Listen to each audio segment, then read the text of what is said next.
হরে কৃষ্ণ। মালা মালা আমরা সুকৃতি বাবু অনুরোধ করছি মহারাজকে ভগবানের প্রসাদী মালা দেওয়ার জন্য। মায়ার উল্লেখধানী হরিদ্দানি দিবেন।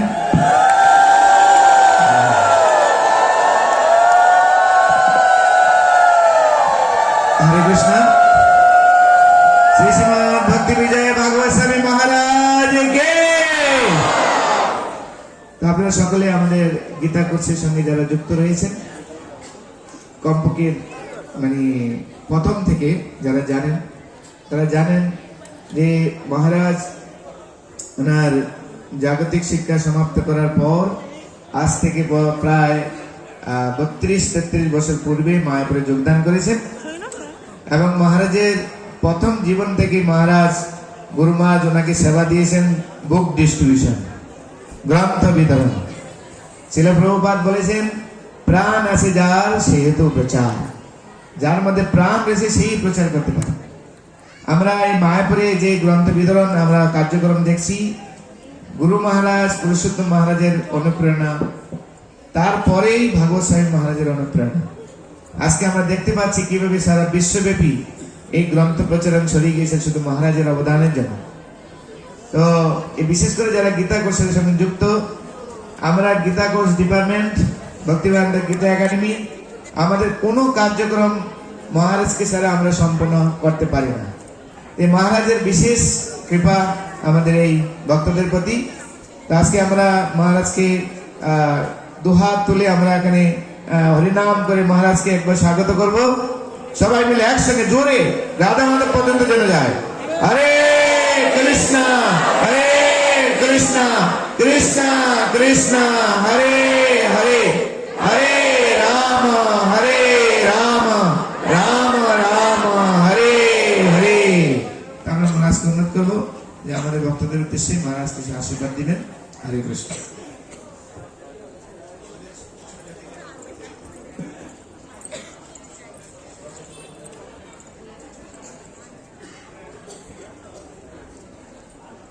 হরে কৃষ্ণ হরে হরে কৃষ্ণ। দেখা যাচ্ছে তাই তো আগামী কালকে গীতা জয়ন্তী উৎসব উপলক্ষে পুরো গীতাটা একবার দেখবো, গীতাতে কি আছে, রাইট? পুরো গীতা পড়ো। মিডিয়া নাকি সাংবাদিক? না না না না। তো আমাদের ভগবদ গীতা আমরা মহারাজের কাছে শুনলাম 15, 16, 17, বাকিগুলো বাদ পড়ে গেছে না। আমরা প্রথম থেকে একবার এক চমক। ভগবান নাকি কেউ বলে 45 মিনিট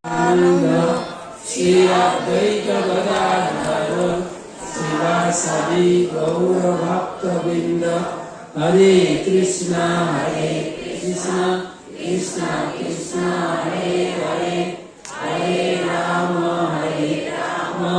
রাম রাম হরে হরে। তো আমরা গীতাতে শুনেছি টোটাল 19টা অধ্যায় আছে না, 18টা অধ্যায় আছে। প্রথম অধ্যায়ের নাম হচ্ছে বিষাদ। তো আমরা সেই প্রথম দিনের মতো গীতা পাঠ শুরু করার আগে গীতা মাহাত্ম, প্রথম দিন যে শ্লোকটা আলোচনা হয়েছিল ওটাই একম। আচ্ছা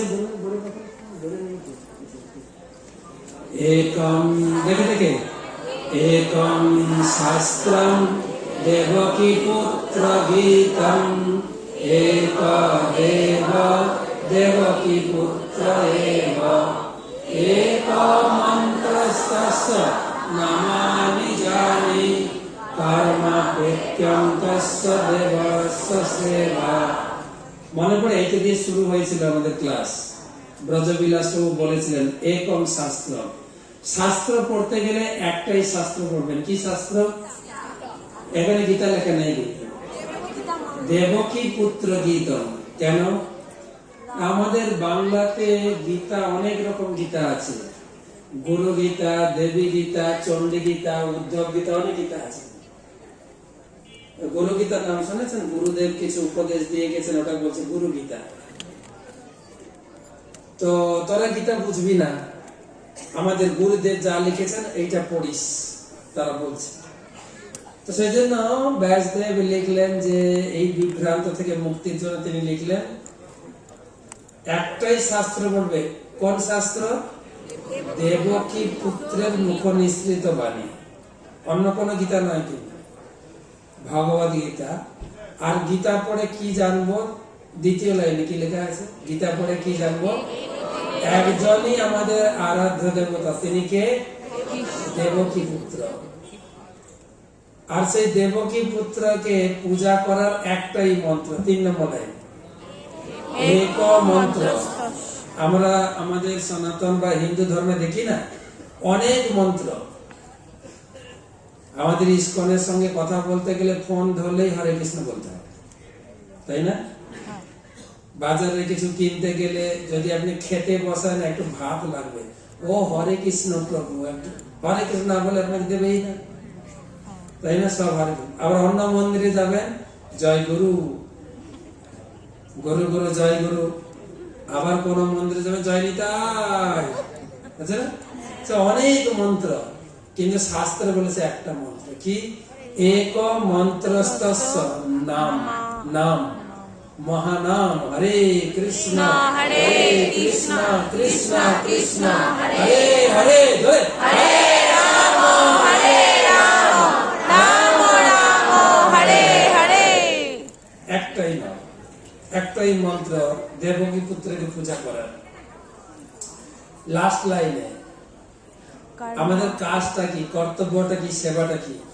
কর্ম ওপি একম তস্য দেবস্য সেবা, একটাই কাজ, ওই দেবতার সেবা করা। তাহলে আমাদের শাস্ত্র পরিষ্কার কি?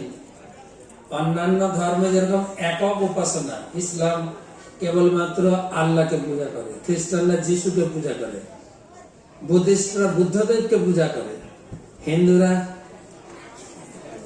অনেক। কিন্তু এই শ্লোকে কি বলা আছে?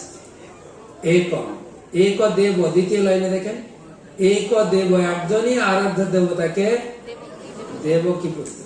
আচ্ছা, এটা কি মনে করেন এই শ্লোকটা কেবল ইস্কনের গীতাতে আছে, আর কোন গীতাতে নাই?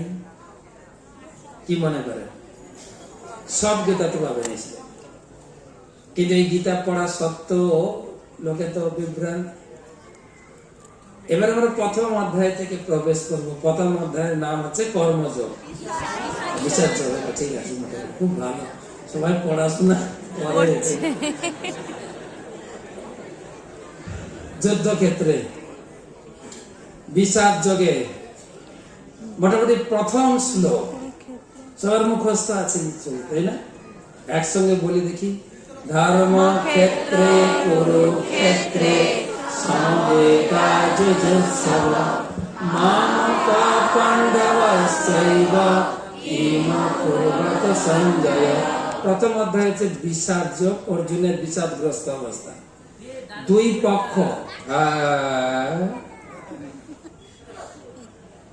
পক্ষ কৌরব এবং পাণ্ডব, দুই পক্ষ যুদ্ধক্ষেত্রে গেছে,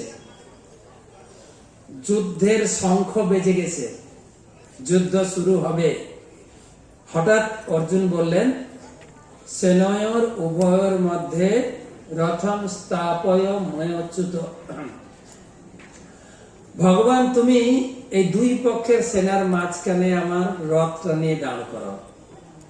হে অচ্যুত, ভগবান শ্রীকৃষ্ণকে অর্ডার করলেন অর্জুন।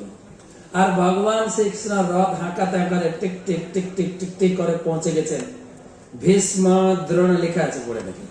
ভীষ্ম দ্রোণ প্রমুখত সর্বেষাং চ মহিষিতম উবাচ পার্থ পশ্চিতাং সমবেতাং কুরুনীতি। রথ নিয়ে খাড়া করছেন দুই পক্ষের মাঝখানে। ধরুন আপনাদের এটাতে মাঝখানের রাস্তা আছে, এটা মাঝখান, এখান থেকে লাস্ট পর্যন্ত মাঝখান, তাই তো? কিন্তু অরিজিনালি মাঝখানটা কোথায় হবে? তো ভগবান রথ চালিয়ে চালিয়ে কোথায় রথকে খাড়া করেছেন?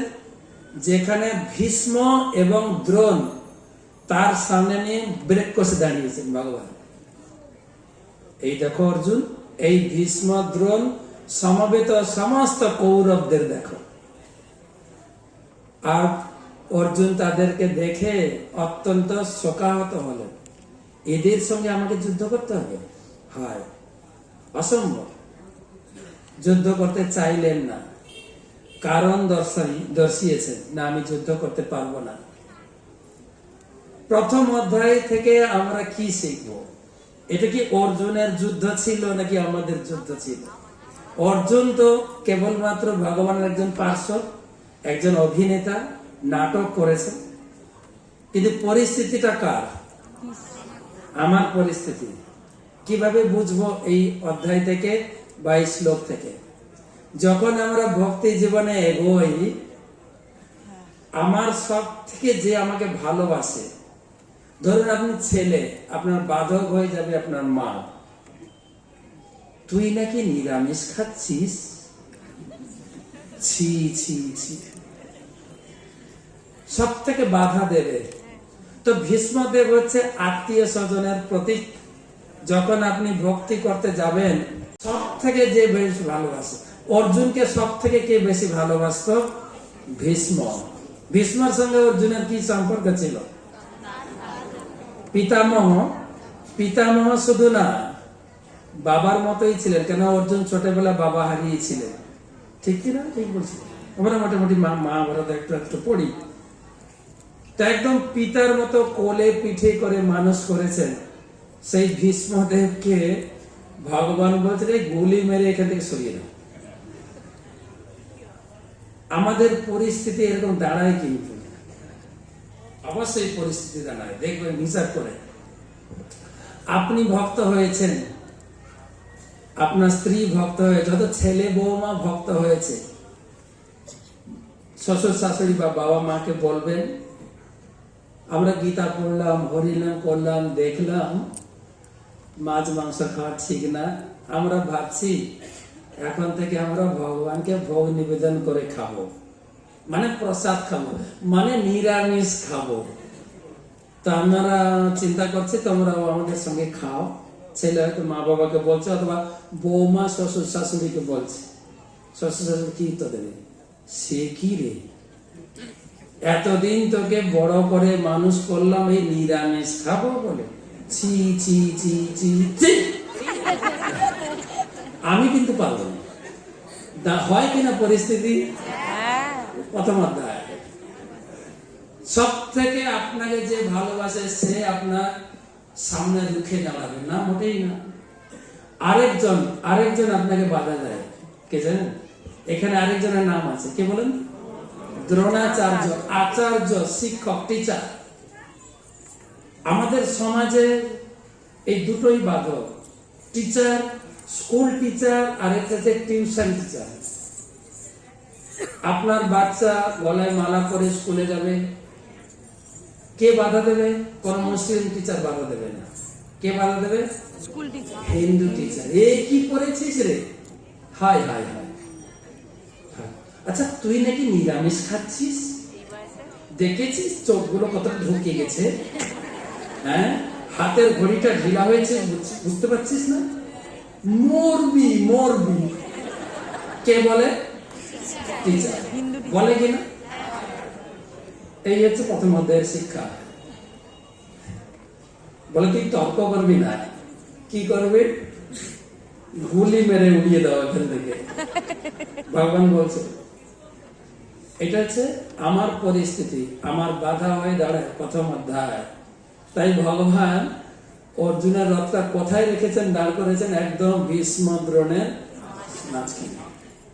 আমরা দেখি কিছু কিছু ছেলে, ইয়াং ছেলে মন্দিরে আসে আমাদের মতো জয়েন করার জন্য।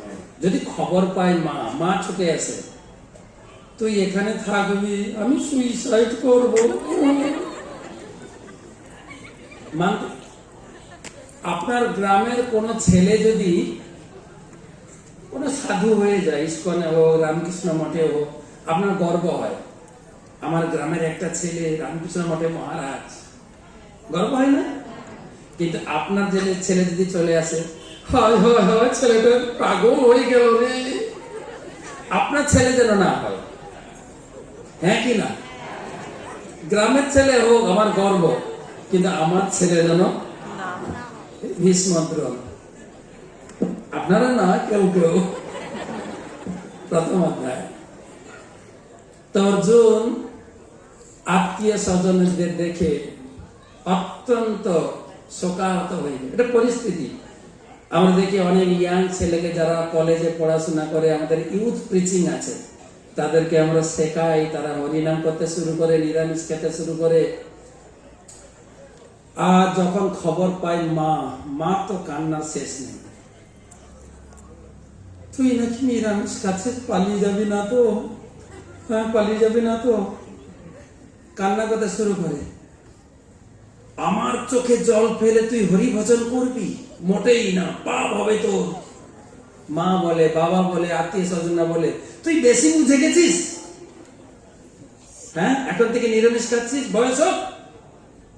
সব আত্মীয় স্বজন লোকেরা বলে।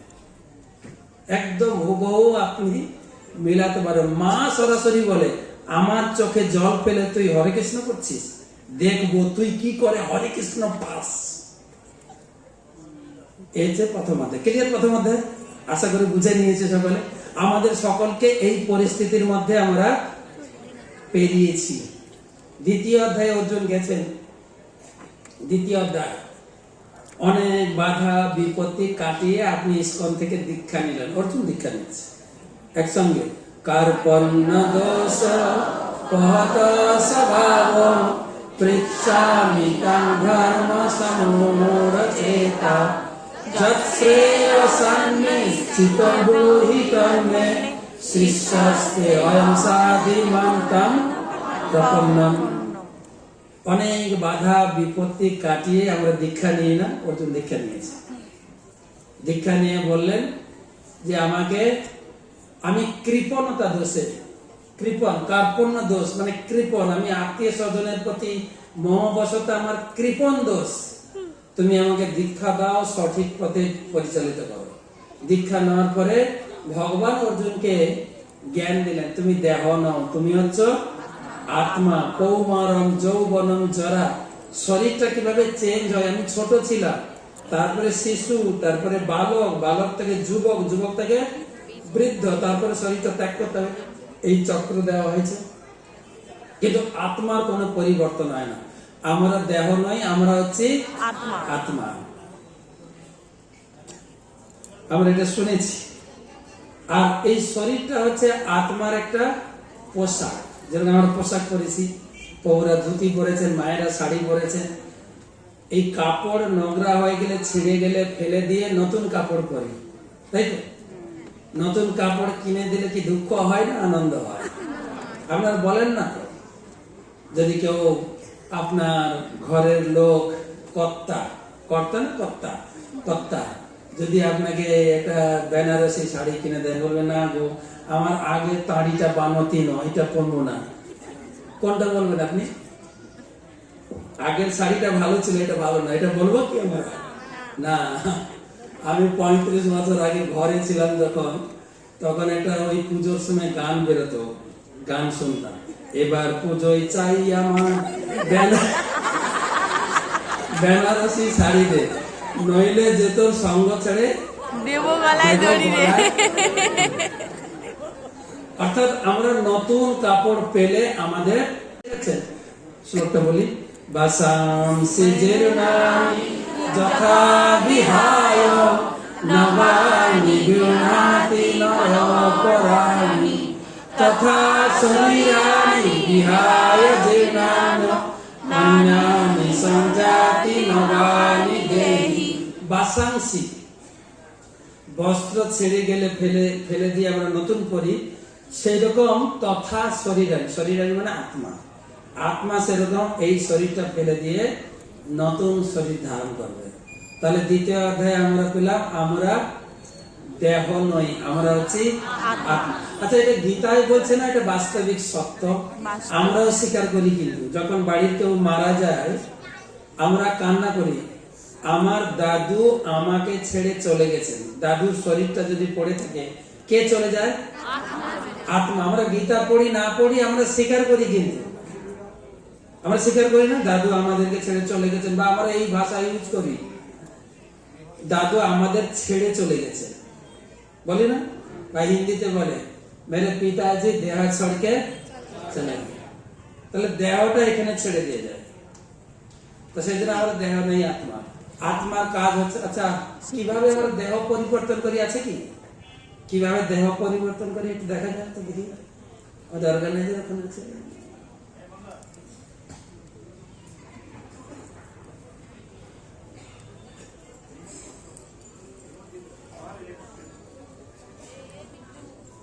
সাউন্ড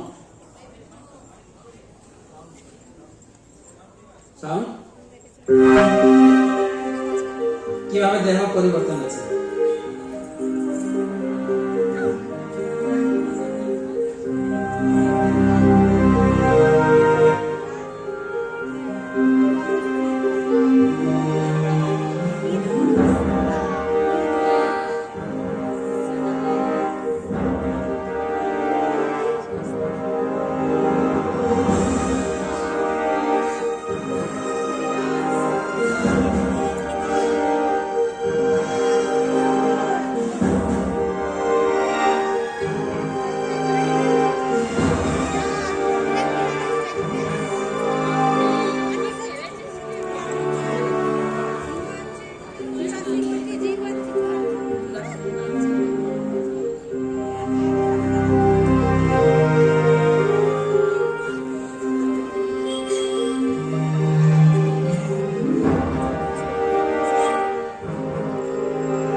এরকম আমরা পেরিয়েছি, কিন্তু অনেকগুলো দেহ একদম প্র্যাকটিক্যাল দেখালাম কিভাবে আমরা দেহ চেঞ্জ করি। তাহলে আমাদের পরিচয় হলো আমরা দেহ নয়, আমরা হচ্ছে জোরে আত্মা। আত্মার কাজটা কি? আত্মার কাজটা কি? পরমাত্মার সেবা করা। যেরকম আমরা হাতের কাজ হচ্ছে আমার শরীরের সেবা করা।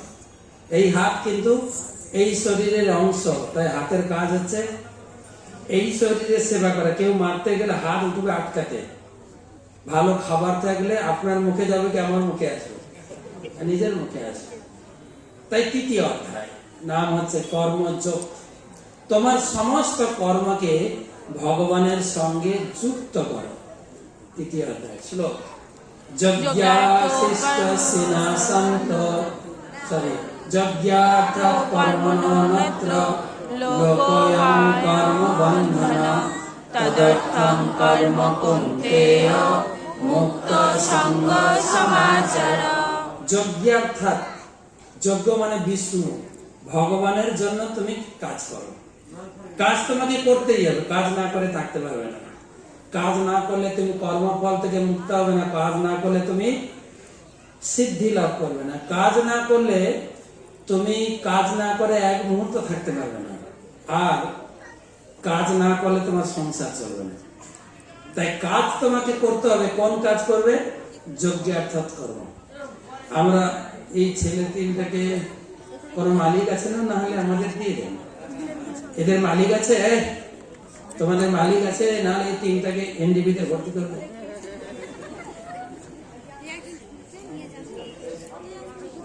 তো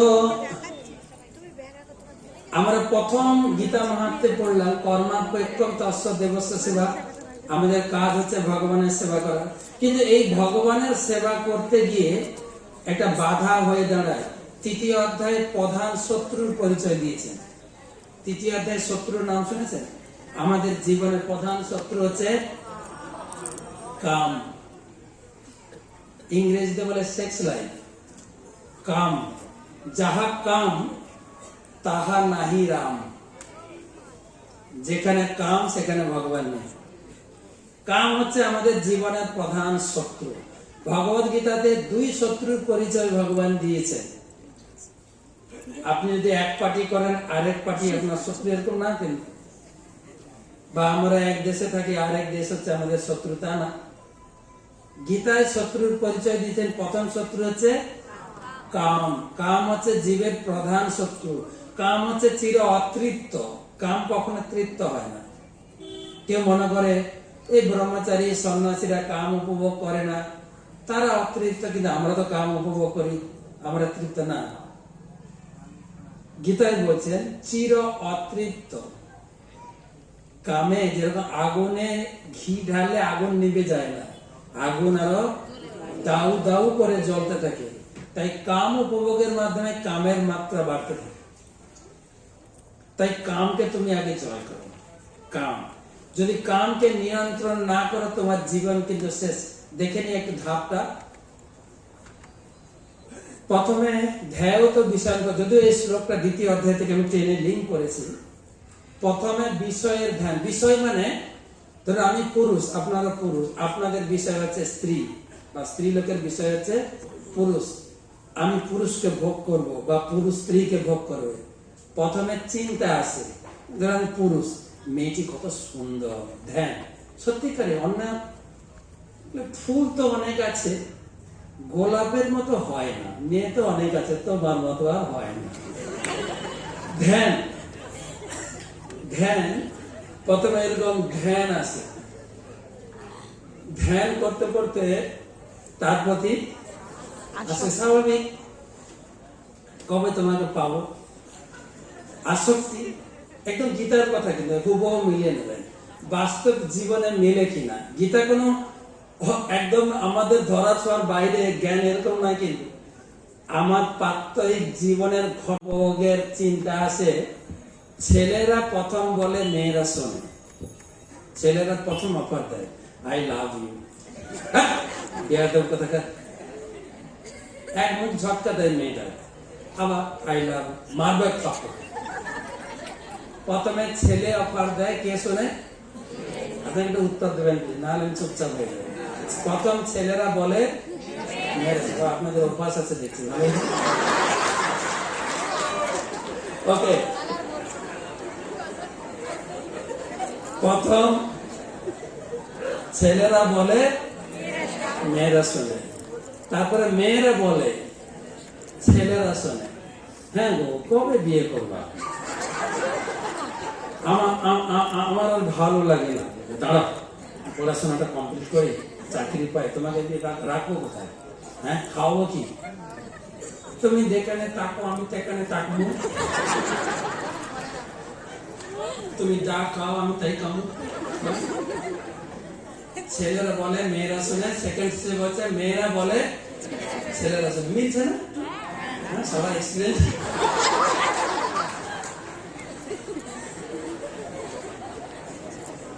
দুটো হলো না? ছেলেরা বলে, মেয়েরা শোনে, মেয়েরা বলে। এবারে বিয়ের পরে দুজন বলে, পাড়া পড়ছে শোনে। মানে মানে ঝগড়া। এটা হচ্ছে ক্রোধ। এই স্টেপ একদম মিলবে, হুবহু মিলবে। কামের পরে ক্রোধ, ক্রোধের পরে কি তোমরা আগে থেকে ভালো হয়ে গেছে। ক্রোধের পরে মোহ, মোহের পরে স্মৃতি বিভ্রম, বুদ্ধি কাজ করে না। হ্যাঁ, ক্রোধ এসে যায়। ক্রোধ আসে তো, একই বিছানায় শুয়ে দুজন দুই মেরু, একজন উত্তর মেরু একজন দক্ষিণ মেরু, দুজন দুজনের কথা হয় না। হ্যাঁ, পুরুষ লোকটি লিখে দিয়েছে, লিখে তার স্ত্রীর বালিশের নিচে রেখে দিয়েছে। কালকে সকাল সকাল অফিস আছে, ডেকে দেওয়া যেন হয়। সকাল সকাল অফিস আছে, ডেকে দেওয়া হয় যেন। তো ঘুম ভাঙতে অনেক লেট হয়ে গেছে। তখন স্বামীটা মানে গজগজ করছে, আমাকে ডেকে দেওয়া হলো না কেন?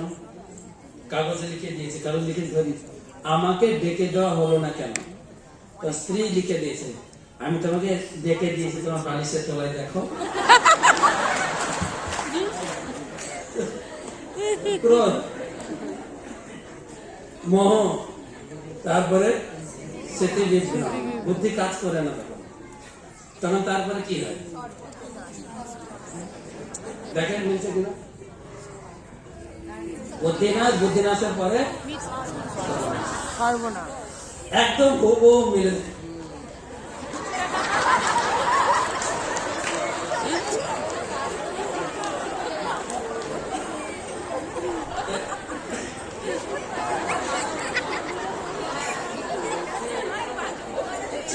ছবিটা নিয়ে যায় আসছে না।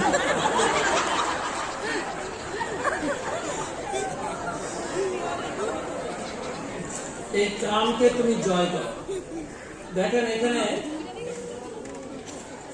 এই যে স্টেপটা আছে, প্রথম তিনটা চিন্তা করুন, ধ্যান, আসক্তি, কাম। ধ্যান আসতেই পারে, এটা শরীরের ধর্ম। আমি একজন পুরুষ, একটা স্ত্রীর চিন্তা আসতেই পারে, বা স্ত্রী পুরুষের চিন্তা আসতে পারে, কিন্তু চিন্তা মাত্রই কাটাতে হবে।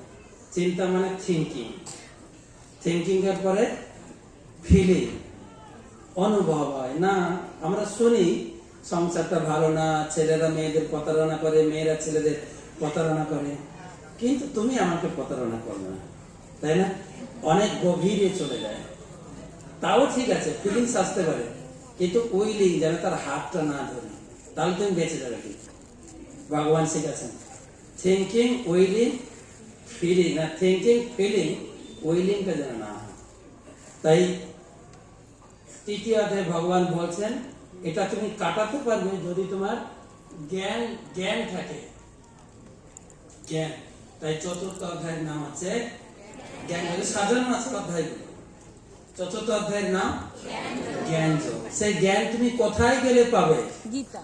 তদ্বিদ্ধি প্রণিপাতেন পরিপ্রশ্নেন সেবয়া উপদেশন্তি তে জ্ঞানম জ্ঞানিনা তত্ত্বদর্শিনা। তুমি গুরুদেবের কাছে যাও, গুরুদেবের কাছে বসে গীতা পড়ো, গীতা শোনো, তাহলে তুমি গীতার জ্ঞান লাভ করবে। গুরুদেবের কাছে যেতে হবে, শুনতে হবে, তিনি তোমাকে জ্ঞান দিতে পারবেন। যেরকম আমরা ডাক্তার, ইঞ্জিনিয়ার হয়ে ঘরে বই পড়ে হতে পারি না, কিন্তু আমাকে ইঞ্জিনিয়ারিং হতে গেলে ইঞ্জিনিয়ারিং কলেজে যেতে হবে, পড়তে হবে, পাস করতে হবে, তাই না? এই জ্ঞানটাও সেরকম। তুমি গুরুদেবের কাছে যাও, সৎ গুরুদেবের কাছে গীতার জ্ঞান শোনো, তাহলে তুমি গীতার জ্ঞান লাভ করবে। এবারে গীতার জ্ঞান লাভ করেছ, প্রমাণ কি? পঞ্চম অধ্যায়ের নাম কর্ম সন্ন্যাস যোগ। একটা শ্লোক পড়ে কর্ম সন্ন্যাস যোগে, দেখেন তো লেখা আছে কিনা পড়ে। ব্রহ্মণ্যাধায় কর্মাণি সঙ্গম তক্তা করোতি য লিপ্যতেন স পাপেন পদ্মপত্র ইমাম বাস। পদ্মপত্র যেরকম পদ্মপাতা জলে থাকলেও জল পদ্মপাতাকে ভেজাতে পারে না, দেখেছেন পদ্মপাতা? ঠিক সেই রকম কেউ যদি গীতার জ্ঞান লাভ করে, সে সংসারে থাকলেও সংসারের কোনো দুঃখ কষ্ট তাকে স্পর্শ করতে পারবে না, তাকে প্রভাবিত করতে পারবে না, সে অবিচল থাকে।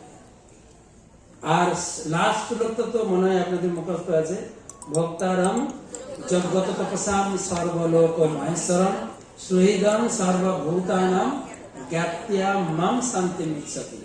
পঞ্চম অধ্যায়ে শান্তির সূত্র দেওয়া হয়েছে, কি করে শান্তি লাভ করবে? গীতার জ্ঞান লাভ করবে।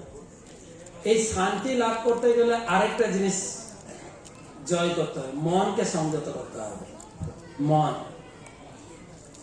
মন যদি তুমি সংযত না করো, তাই মন সংযমের অভ্যাস দিয়েছেন গীতার ষষ্ঠ অধ্যায়। মনএব মনুষ্যানাং কারণং বন্ধমক্ষয় বন্ধায় বিষয়া সঙ্গ মুক্তৈ নির্বিষয়ং মন।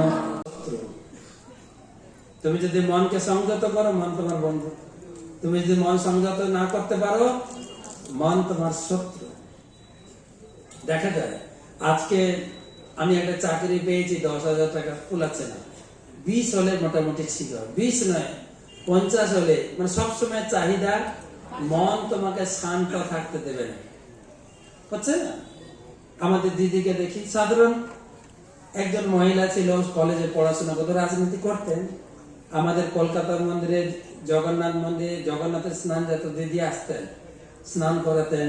আমি অনেকবার বসেছি ওনার সঙ্গে, স্নান করাতেন, চুপচাপ হয়ে গেলেন এমএলএ, এমএলএ থেকে এমপি, এমপি থেকে মন্ত্রী, তাই না? মন্ত্রী দিদি আমাদের মন্ত্রী এখন এখন চিন্তা করছে দিল্লিতে না বসলে চলছে না। তারপরে আবার দিল্লিতে বসার পরে চিন্তা করবে আমেরিকায় বাইডেনকে যদি হারাতে পারি মোটামুটি তো টানবে। আবার মন আপনার সামনে কখনো দেখবেন না কোন ছবি যে দিদি শান্তি দেবে, শান্তি দেবেন। কিছু লোক তো একটা পোস্ট পেয়েছিলাম, পোস্ট পেয়ে একটা ছেলে খুব দুঃখ করে লিখছে যে র র ক ক গ গ ও ম ম ভারী চিন্তায় আছি ভাই। মানে তোমার কাছে কি চিন্তা? বলছে র র হ্যাঁ রাম রাবণকে মারলো, তারপরে হচ্ছে ক ক কৃষ্ণ কংসকে মারলো, তারপরে ও ওবামা ওসামাকে মারলো, গ গ গডস গান্ধীকে মারলো, গ গ গডস গান্ধীকে মারলো। এখন ম ম চিন্তায় আছি রে ভাই। তো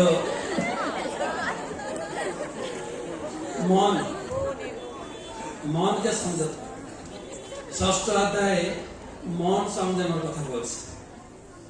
তারপরে সপ্তম অধ্যায় চলবে না, সপ্তম অধ্যায়ের নাম হচ্ছে বিজ্ঞান যোগ। বিজ্ঞান সম্মতভাবে ভগবান বুঝিয়েছেন তোমাকে আমার পূজা করতেই হবে। কেন না এত জনিনী ভূতানি সর্বাণি ইতি উপধারয় অহং কৃষ্ণস্য জগত প্রভব আমি তোমাকে ধারণ করে আছি, প্রকৃত উপাদানগুলো তো আমি সাপ্লাই দিচ্ছি। আমরা আমাদের হিন্দু ধর্মের কিছু লোক যারা যারা ছাগলে কিনা খায় দেশে কিনা বলে, কি বলে? আচ্ছা আপনারা বলছেন পাগল, আমি বলে তারা কিন্তু রাস্তাঘাটে বলে আমি সব ভগবান মানি না। ধর্ম কিসে? আমি ইনকাম করি আমি খাই। তা আমি বুঝাতে চেষ্টা করব, সপ্তম অধ্যায়ে ভগবান বুঝিয়েছেন তোমার ইনকাম দিয়ে তোমার ভরণ পোষণ হবে না, পরিবারটা ছেড়ে দাও, আর খাদ্যশ্রী যুবশ্রী তো ছেড়ে দাও, তোমার নিজের ভরণ পোষণ হবে না যদি আমি তোমাকে ভর্তুকি না দিই।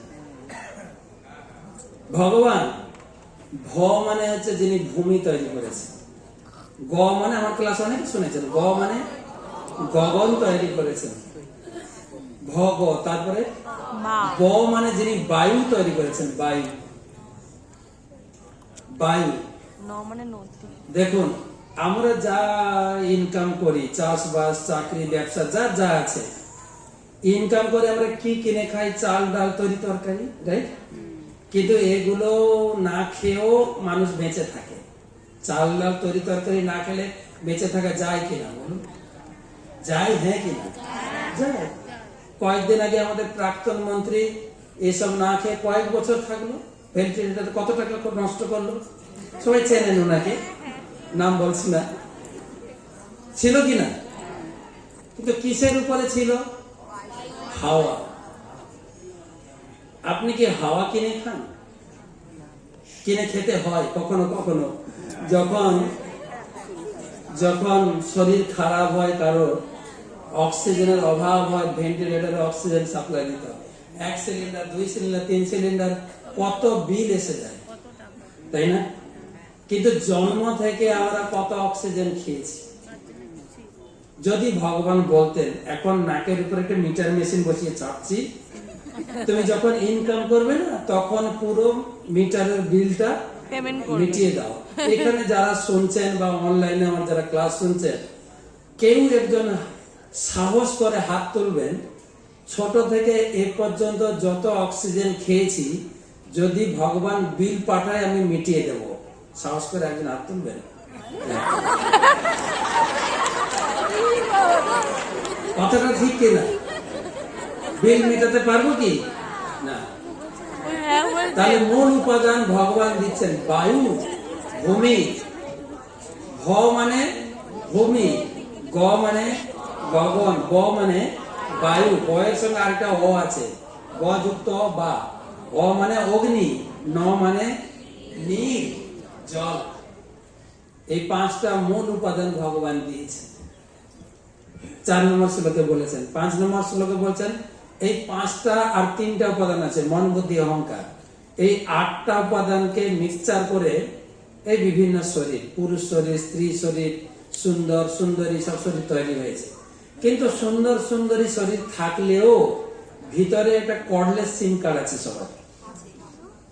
কর্ডলেস সিম কার্ড আত্মা, যার ফলে আপনি বাড়ি থেকে এখানে এসেছেন, আমি এখানে দাঁড়িয়ে লেকচার দিচ্ছি। আত্মা, সে আত্মাটাও অন্য লোকের ধার করা ভগবান দিয়েছেন। তো ভগবানের ভজন করবেন না কেন? ভগবান বিজ্ঞান ভিত্তিক ভাবে বুঝিয়েছেন। সে বলছেন সর্বাণী, উপরে দেখেন, এত জননী ভূতানি সর্বাণী ইতি উপধারয়, আমি ধারণ করে আছি, তাই তুমি আমার ভজন করো। দেবদেবীর পূজা করো না, তুমি আমার ভজন করো। এবারে ভজন করব আমরা। ভজন করতে করতে আমরা ভালো করে ভজন করতে হবে। ভজন যে ভালো করে করছি তার রেজাল্ট কি? অষ্টম অধ্যায়। অষ্টম অধ্যায়ের নাম অক্ষর ব্রহ্মযোগ, বা সংক্ষেপে বলে মৃত্যু যোগ। তুমি কি করে মৃত্যুবরণ করবে প্রসেসটা শিখে নাও। মৃত্যুর সময় অন্তকালে চ মামেব স্মরণ মুক্তা কলেবরম যৎপ্রয়াতি সমদ্ভাব জাতি নাস্তত্র সংশয়। অন্তকালে মানে ঠিক শেষ নিঃশ্বাসের সময়, অন্তকালে চ মামেব, মামেব মানে আমাকে, আমাকে স্মরণ করে তুমি মারা যাবে, তাহলে তুমি পরীক্ষায় পাস, তুমি আমার কাছে ফিরে যাবে। এই হচ্ছে ভজনের পরিপাটি। ভজন তো ভালো করে করতে হবে। গুরুদেব আমাদের মন্ত্র দিয়েছেন হরিনাম জপ করার। হরিনামটাকে ভালো করে জপ করতে হবে, বসে জপ করতে হবে। এমন নয় যে হাতে জপমালা থাকবে আর আমরা গল্প করতে থাকি, হাতে জপ, হরে কৃষ্ণ হরে কৃষ্ণ। প্রভু কবে এসছেন? রাম রাম রাম রাম। অনেকদিন আপনাকে দেখি, শরীর খারাপ লাগে, রাম রাম রাম রাম। সত্যি কিন্তু অনেকদিন আপনাকে দেখিনি, রাম। আমরা মুখে কথা বলতে থাকি আর হাতে রাম রাম রাম। মন কোথায় আর জপ করে কোথায়, তাই না? কখনো জব করে বাম, আবার বাম হাতে মোবাইল, মোবাইল হ্যালো কে উঠাচ্ছে না কেন ফোনটা, রাম রাম রাম বুঝলেন? কখনো এক জায়গায় দেখছি এক মাতা তার সন্তানকে স্তন পান করাচ্ছে আর হাতে ডান হাতে জপমালা, হরে কৃষ্ণ হরে কৃষ্ণ রাম রাম রাম। আমি কি করছে, বাচ্চাকে চুমু দিচ্ছে না হাতে জপমালা। তো জব করছেন না বাচ্চাকে আদর করছেন। ঠিক যদি ঠিক ঠিক ভাবে ভজন করি, ঠিক ঠিক ভাবে ঠাকুরের নাম করি, মৃত্যুর সময় ঠাকুরের চিন্তা আসবে, ঠাকুরের নাম মুখ থেকে বেরোবে। আপনারা দেখবেন অনেকে বাড়িতে তোতা পাখি বসে, তোতা পাখি, টিয়া পাখি দেখেন, কাকাতুয়া, টিয়া, যা শেখাবে তা শেখে। কিন্তু ওরা, ওদের ক্যাচিং পাওয়ার খুব সুন্দর। বলবেন মা, ও মা বলে ডাকবে, মা বলে ডাকবে, মা বাবা যা শেখাবে। আমাদের ভক্তরা শেখায়, বলো হরে কৃষ্ণ অনেকেই নাও শেখাবে। ইউটিউবে দেখবে অনেকে এরকম আছে, বল হরে কৃষ্ণ অনেকেই না, হরি বল অনিয়ন বলে। তো যা শেখাবে তা শেখে। ধরো পাখিটা ছাড়া আছে, একটা বিড়াল আসছে তাকে খাওয়ার জন্য ধরবে, তখন তার মধ্যে হরিবল বেরোবে, মা বেরোবে না বাবা বেরোবে, কোনটা? তার অরিজিনাল আওয়াজ, ঠিক না?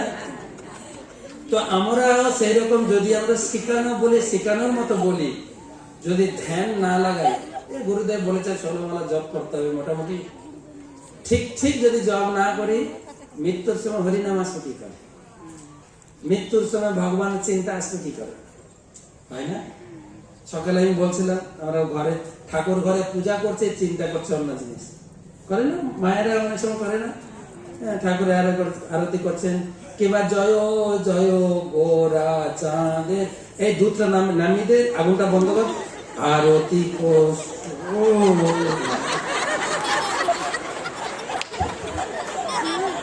হয় কিনা? মন এক জায়গায়, আরতি এক জায়গায়। তো ঠিক ঠিক যেন আমরা যদি ঠিক মতো অভ্যাস না করি তাহলে মৃত্যুর সময় কিন্তু হরে কৃষ্ণ আসবে না। কি আসবে? বাবা গো, মা গো, আসবে না? এটা অষ্টম অধ্যায়। এবারে মৃত্যুর পরে তো আমি পাবো ভগবানকে যদি ঠিক ঠিক ভাবে ভজন করি, কিন্তু এখন কি পাবো? এখন হরে কৃষ্ণ করে কি পাবো? ভগবান এখানে বলা হচ্ছে অনন্যশ্চিন্তয় ধরে অনন্যশ্চিন্তয়ন্ত মাম যে জনা পর্যুপাসতে তেষাং নিত্যানি যোক্তানাং যোগক্ষেমং বহামহং। ভগবান বলছেন তুমি আমার ভজন করো। কিভাবে ভজন করবে? অনন্য চিন্তয়ন্ত। অনন্য মানে ন অন্য, কেবল আমি। আমাদের হিন্দু ধর্মে কিছু কিছু লোক যারা শাস্ত্র পড়ে না, তারা অনেকটা উদারতা দেখায়। তারা বলে যে এই বৈষ্ণবরা গোঁড়া, তারা কেবল কৃষ্ণ ঠাকুর ছাড়া আর কিছু মানে না। আমরা কিন্তু ওই রকম না। হ্যাঁ, আমরা সব ঠাকুরকে মানি। ঠাকুরের ভিতরে আবার ভেদ আছে, ছি। তারা বলে না? ভগবান এখানে ডাইরেক্ট বলেছেন অনন্য চিন্তয়ন্ত। অনন্য মানে নন, কেবল আমি। এমন নয় যে যখন ইস্কনে আসবে হ্যাঁ হরে কৃষ্ণ হরে কৃষ্ণ, আবার অন্য কোনো মনে যাই গুরু যাই গুরু। আমি তো আপনাদেরই ভক্ত, অন্য কোথাও চাই না। আবার অন্য মন্দিরে যাব, আমি তো আপনাদের কাছ থেকে ঠিকঠাক ওই খিচুড়ি বা সর্বঘাটে জল দেওয়াটা চলে না। কিন্তু কেবল অনন্য ভাবে যে আমার উপরে ডিপেন্ড করবে, আমার উপরে।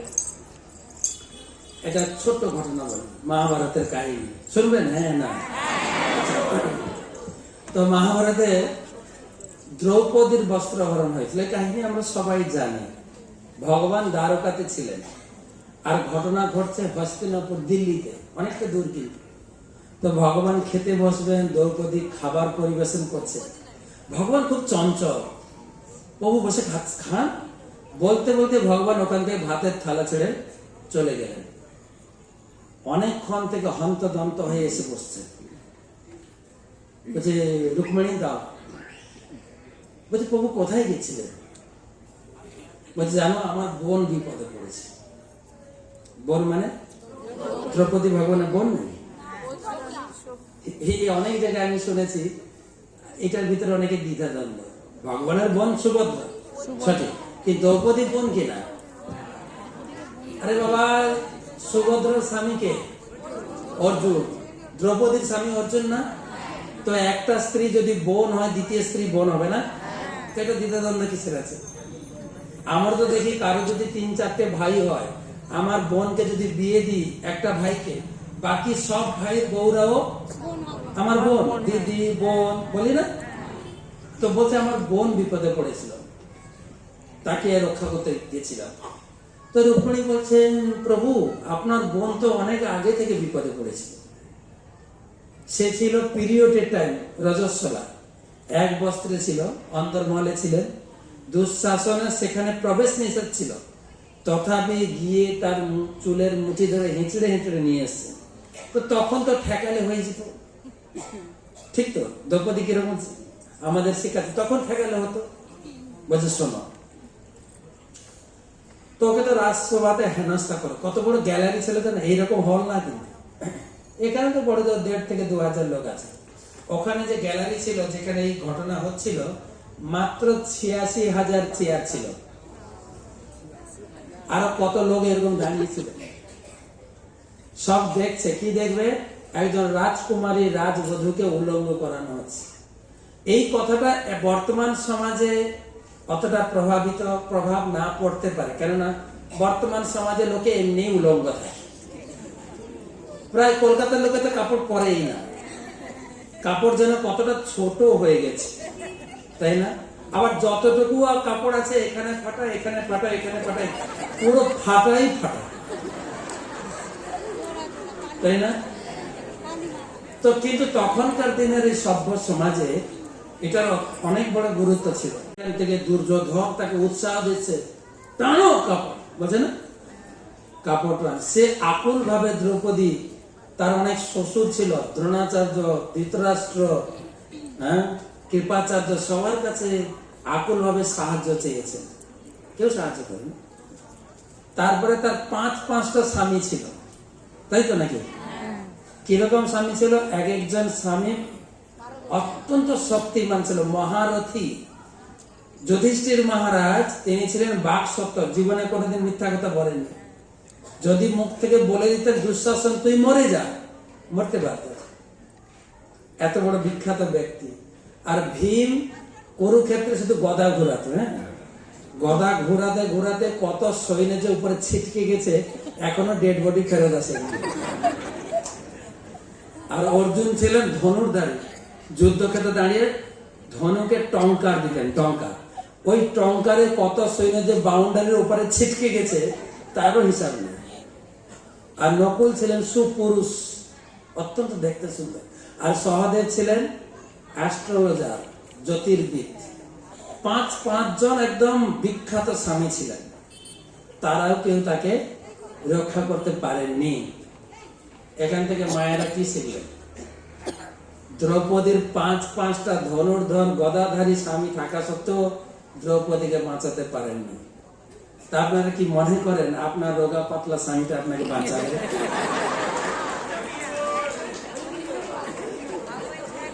জগৎপতি কৃষ্ণের শরণাপন্ন হয়, ঠিক না? তো তখন যখন কেউ তাকে সাহায্য করলো না, তখন এক হাত তুলেছে গোবিন্দ, আর এক হাত দিয়ে নিজের কাপড় আটকাচ্ছে, শাড়ি আটকাচ্ছে।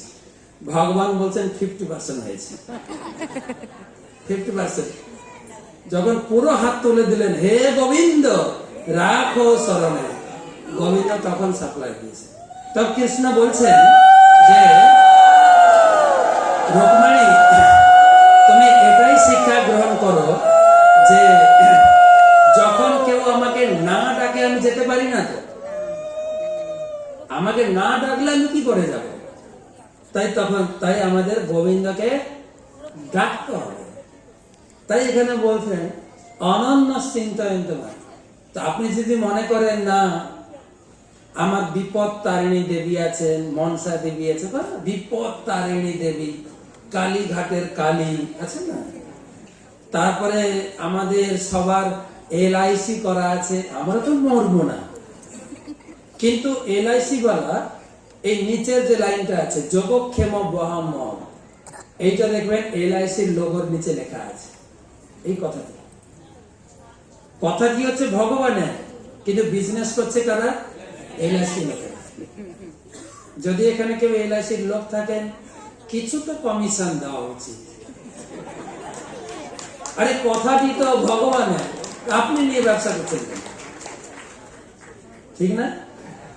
ভগবান বলেছেন আমি রক্ষা করব। কখনো আমরা ছোটবেলা থেকে আমরা ধর্ম করি না করি একটা কথা শিখে এসেছি, কিন্তু রাখে হরি মারে কে? রাখে LIC না নিশ্চয়ই, তাই না? রাখে হরি, জোরে রাখে হরি, মারে হরি, রাখে কে? রাখে ডাক্তার। সেটাই বলা আছে, তোমার যা প্রয়োজন প্রভুপাদকে দিয়েছে। আমি ছবিটা দিলাম এই জন্য, প্রভুপাদ ঘর থেকে বেরিয়েছিলেন আমেরিকা যাওয়ার জন্য। তার কাছে যথেষ্ট পরিমাণে টাকা ছিল না, 40 টাকা ছিল না, তার টিকিট কেনার পয়সা ছিল না। তিনি গেছিলেন মালবাহী জাহাজে। মালবাহী জাহাজে ধরুন আপনারা কেউ এসছেন পূর্ব মেদিনীপুরে, কাঁথি দীঘা থেকে, আপনার কাছে পয়সা নেই গীতা জয়ন্তী উৎসবে অংশগ্রহণ করবেন, কোন একটা মাল বোঝায় লরিকে বলছেন ভাই আমাকে একটু মায়াপুর নিয়ে যাবে, আপনি লরির ছাতে আসতে পারবেন তো? আপনার তো আগে থেকে ফোন করে গীতা কোর্স অফিসে আমার রুমটা বুকিং হয়েছে তো, আগে থেকে রুম বুকিং থাকবে, আগে থেকে প্রসাদ বুকিং থাকবে, তারপরে আমি আসবো। আর প্রভুপাদের কোথায় যাচ্ছেন, যে কোনো পরিস্থিতি জায়গা না, কিন্তু প্রভুপাদকে তিনি সব দিয়েছেন। প্রভুপাদ যখন 2 বছর পরে সংগ্রাম করে ইসকন প্রতিষ্ঠা করে ফিরে এলেন দিল্লিতে, দিল্লির অনেক বিজনেসম্যান প্রভুপাদের কাছে গিয়ে বলছেন, আচ্ছা গিয়েছিলেন তো 40 টাকা নিয়ে, এখন 40 crore নিয়ে ফিরছেন, আপনার বিজনেস পলিসিটা একটু বলবেন প্লিজ, এই 2 বছরে এত টাকা কি করে করলেন? বুঝছেন না? প্রভুপাদ বলছেন আমি গেলাম আমেরিকায় টমস্কিন স্কোয়ার পার্কে গাছের নিচে করতাল বাজিয়ে কীর্তন করলাম, হয়ে গেল। হ্যাঁ, আমাদেরকে বিজনেস শিখাচ্ছে না, এ তো বিজনেস পলিসিতে পড়ে না তো এগুলো। ভগবান বলছেন তোমার যা লাগবে তা আমি দেব। আমাদের বাংলায় একটা কথা আছে, যখন তোমার কেউ ছিল না এখন তোমার সব হয়েছে। পর হয়েছে। যখন আমার সবাই রক্ষা করার মতো থাকে ভগবান তো আসবে না। যখন মনে করবেন আমি অসহায়, আমার কেউ নেই, তখন ভগবান আপনাকে রাখেন। ভগবান বলছেন সব। এই হলো অর্ধেক গীতা, আমাদের টাইম শেষ। ওকে, এরপরে কোন অধ্যায়? তাই ভগবান এই নবম অধ্যায়কে বলে রাজগুজ্জ যোগ। রাজগুজ্জ মানে বাইরের লোক বলে না ধর্ম করলে কি খেতে পাবো, গীতা পড়লে কি খেতে পাবো। ভগবান বলছেন খেতে না, তোমার যা লাগবে আমি দেবো, যা লাগবে তোমাকে দেবো। প্রভুপাদকে দিয়েছেন না, তাকে যে অনেক ভক্ত দিয়েছেন, টাকা পয়সা দিয়েছেন, বুদ্ধি দিয়েছেন, কি দেননি? দিয়েছেন কিনা? তো সেই জন্য বাইরের লোক এই অধ্যায়টাকে ধরতে পারবে না, বুঝতে পারবে না। তাই এই অধ্যায়ের নাম রাজগুজ্জ, অত্যন্ত গোপনীয়, কেউ বুঝিয়ে না দিলে ধরতে পারবে না এই অধ্যায়ের নাম। তারপরে দশম অধ্যায়, দশম অধ্যায়ের নাম বিভূতি যোগ। ভগবান অনেক বিভূতির কথা বলছেন, আর বিশেষ করে দশম অধ্যায়ের মেন বৈশিষ্ট্য আছে চতুশ্লোকী গীতা 8, 9, 10, 11। ভগবান বললেন আমার ভক্তের লক্ষণটা কি জানো? একসঙ্গে, মচ্চিত্তা মত গত প্রাণ বোধয়ন্ত পরস্পরম কথয়ন্তশ্চ মাং নিত্যম তুষ্যন্তি চ রমন্তি চ। আমার ভক্তের একটাই কাজ, যখন দেখা হবে আমার কথা আলোচনা করবে। গীতার নবম অধ্যায় পড়েছে? আমার আজকে ভাগবত পড়লাম, খুব ভালো লাগলো, একটু তোমাকে শোনাই। নিজে পড়বে, কাউকে পড়বে, আর দুজন আলোচনা করে কি হবে? তুষ্যন্তি চ। তুষ্যন্তি মানে তুষ্ট, রমন্তি মানে আনন্দ। আমার কথা আলোচনা করে, পড়াশোনা করে, শ্রবণ করে সে দিব্য আনন্দ থাকবে, সেটা হচ্ছে ভক্তের লক্ষ্য। দশম অধ্যায় অনেক বিভূতির কথা বলেছেন, যাতে ভগবানের প্রতি আমরা ভক্তি করতে পারি। আমি গাছের মধ্যে অশ্বস্থ, আমি নদীর মধ্যে গঙ্গা, জলের মধ্যে সাগর, পর্বতের মধ্যে হিমালয়, এরকম করে নাম হচ্ছে ভক্তি যোগ। ভক্তি যোগের সারাংশ মাত্র 20টা শ্লোক আছে। ভগবান বলছেন যে তু সর্বাণি কর্মাণি ময়ি সন্ন্যস্য মৎপরা অনন্যময়ীব যোগেন মাং ধ্যায়ন্ত উপাসতে। যে তু সর্বাণি কর্ম, যে সমস্ত কর্ম বাদ দিয়ে কেবল আমার সেবায় যুক্ত হয়েছে। মই সন্ন্যস্য মৎপরা, আমার উপরে নির্ভর করে। আর কি? অনন্য নৈব, আবার অনন্য কথা আসছে, অনন্য নৈব যোগেন মাং ধ্যায়ন্ত উপাসতে। ধ্যান, জপ করবেন ধ্যান করে, পূজা করবেন ধ্যান করে, রান্না করবেন ভগবানের ধ্যান করে, সব ধ্যান সহকারে করতে হবে। অনেক সময় আমরা দেখি উৎসব অনুষ্ঠানে অনেক আইটেম রান্না হয়। কত আইটেম? 56 item, 108 item. ওইগুলো খেতে বসতে গিয়ে একটু চিন্তা করি আমি। এমনি রান্না ঠিক থাকে, যখন এই অনেক রান্না হয় না, ভাড়ে ভাড়ে ইটু ইটু করে বানায়, কোনটাতে দেখবে লবণের পড়া, কোনটাতে লবণ দেয়নি হয়, কেননা একসঙ্গে অনেকগুলো আগুন জ্বলছে, হ্যাঁ, লবণ ঢালছে, একটা বাদ পড়ে গেল, তার মোবাইল এসে গেল, আচ্ছা লাস্টটাকে লবণ দিলাম কিনা, আর একটু দিব, কেন ধ্যান আছে মোবাইলে, রান্নায় ধ্যান হয় কিনা বলুন? কেন? ওগুলো চেক করে দেন ভগবানের রান্না। আর ভগবান খেলে তো কিছু বলেই না, যত বলা বলি করে কারা, যাদেরকে খেতে দেওয়া হয়। ভগবান খেলো, আপনার লবণ লেগে গেল। আমি তো কখনো কখনো ঘুরিয়ে কথা বলি যখন লবণ হয় না, আজকে রান্নাটা খুব ভালো হয়েছে, গুরুদেবের রান্না আছে। আমার গুরুদেব যিনি কালকে এসেছিলেন উনি লবণ খান না, লোকে বুঝে নেয় তার লবণ হয়নি রে, হয় না?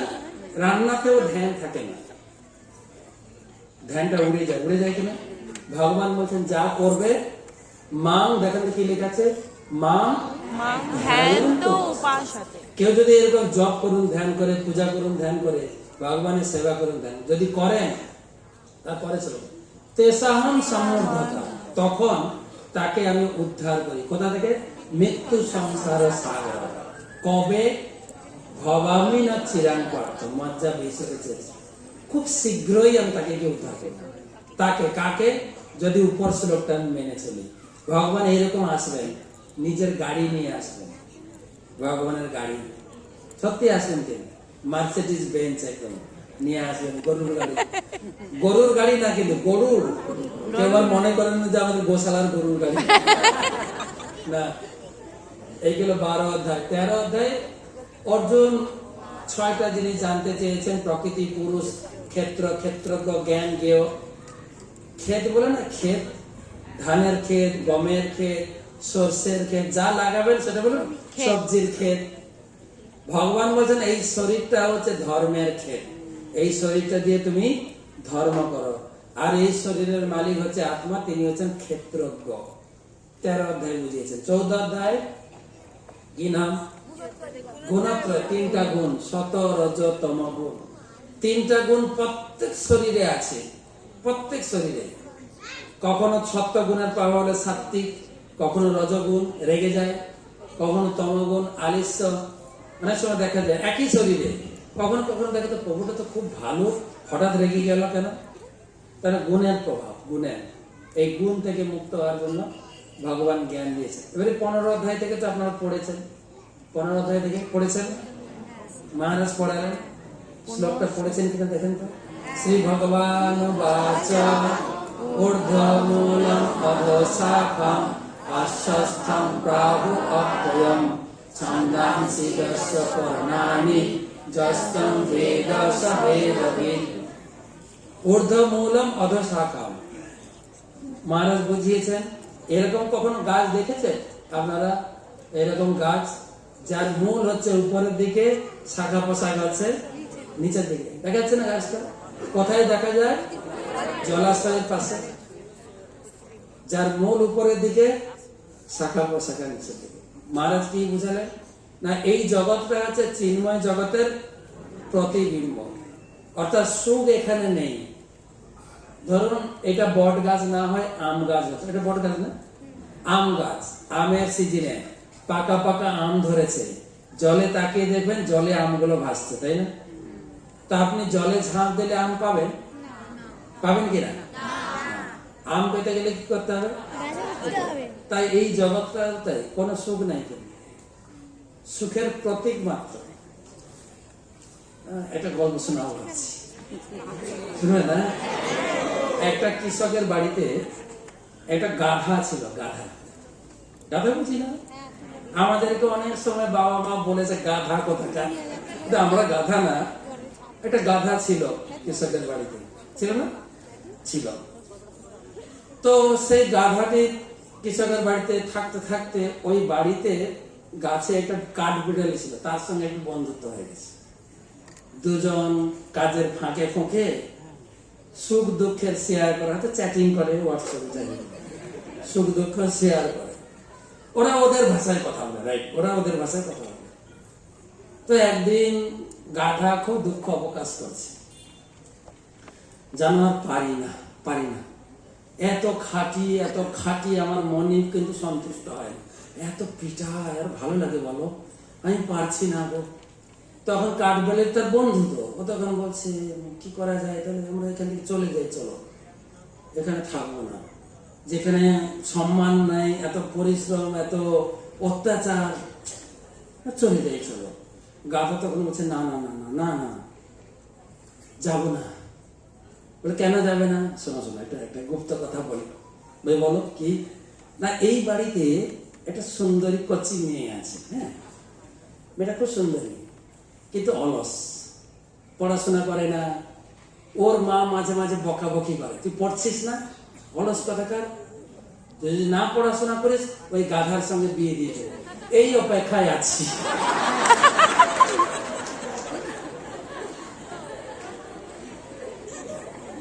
আমরা এই অপেক্ষায় আছি। হিসাব করে দেখুন অপেক্ষায় আছে কিনা।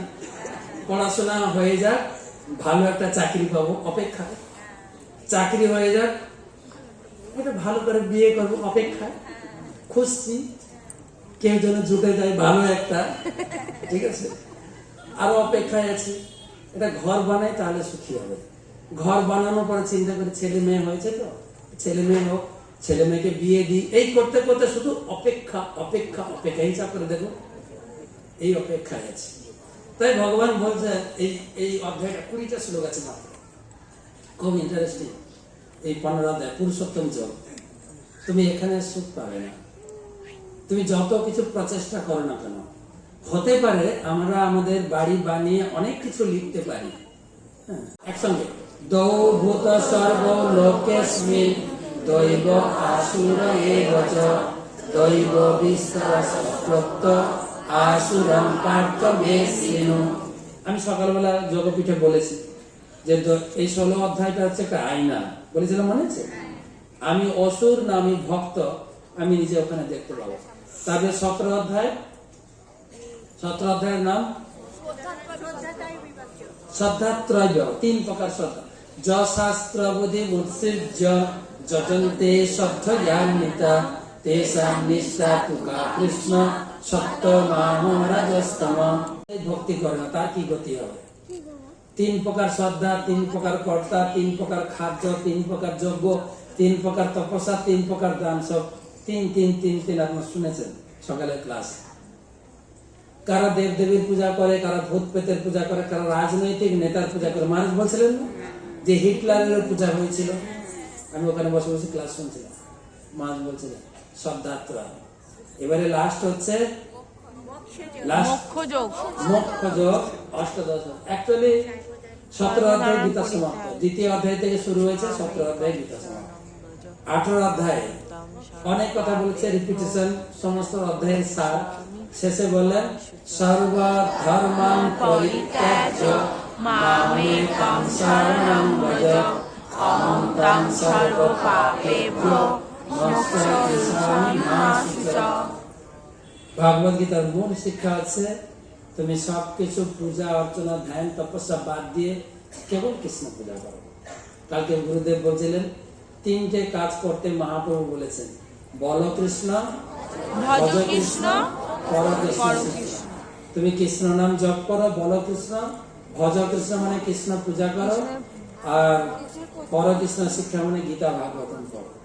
তো এটাই ভগবান এই অধ্যায়, এই 18 অধ্যায় মোটামুটি একটা ধারণা 18 অধ্যায় সম্পর্কে।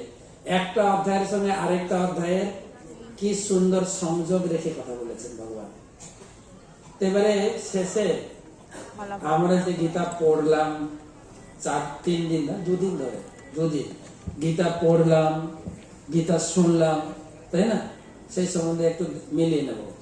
গীতার আশ্রয়, তুমি গীতাকে আশ্রয় করে রাখো, গীতাকে আশ্রয় করলে তোমার জীবন সফল হয়ে যাবে।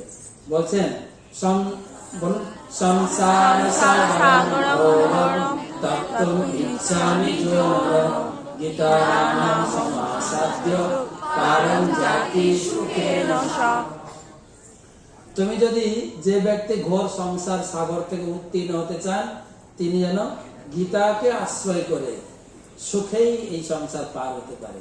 ভগবান নিজে বলছেন গীতাশ্রয় अस्मिन् তিষ্ঠামি গীতা মে পরমং গৃহ গীতা জ্ঞানং সমাশ্রিত্য ত্রিলোকিং পালয়াম্যহম।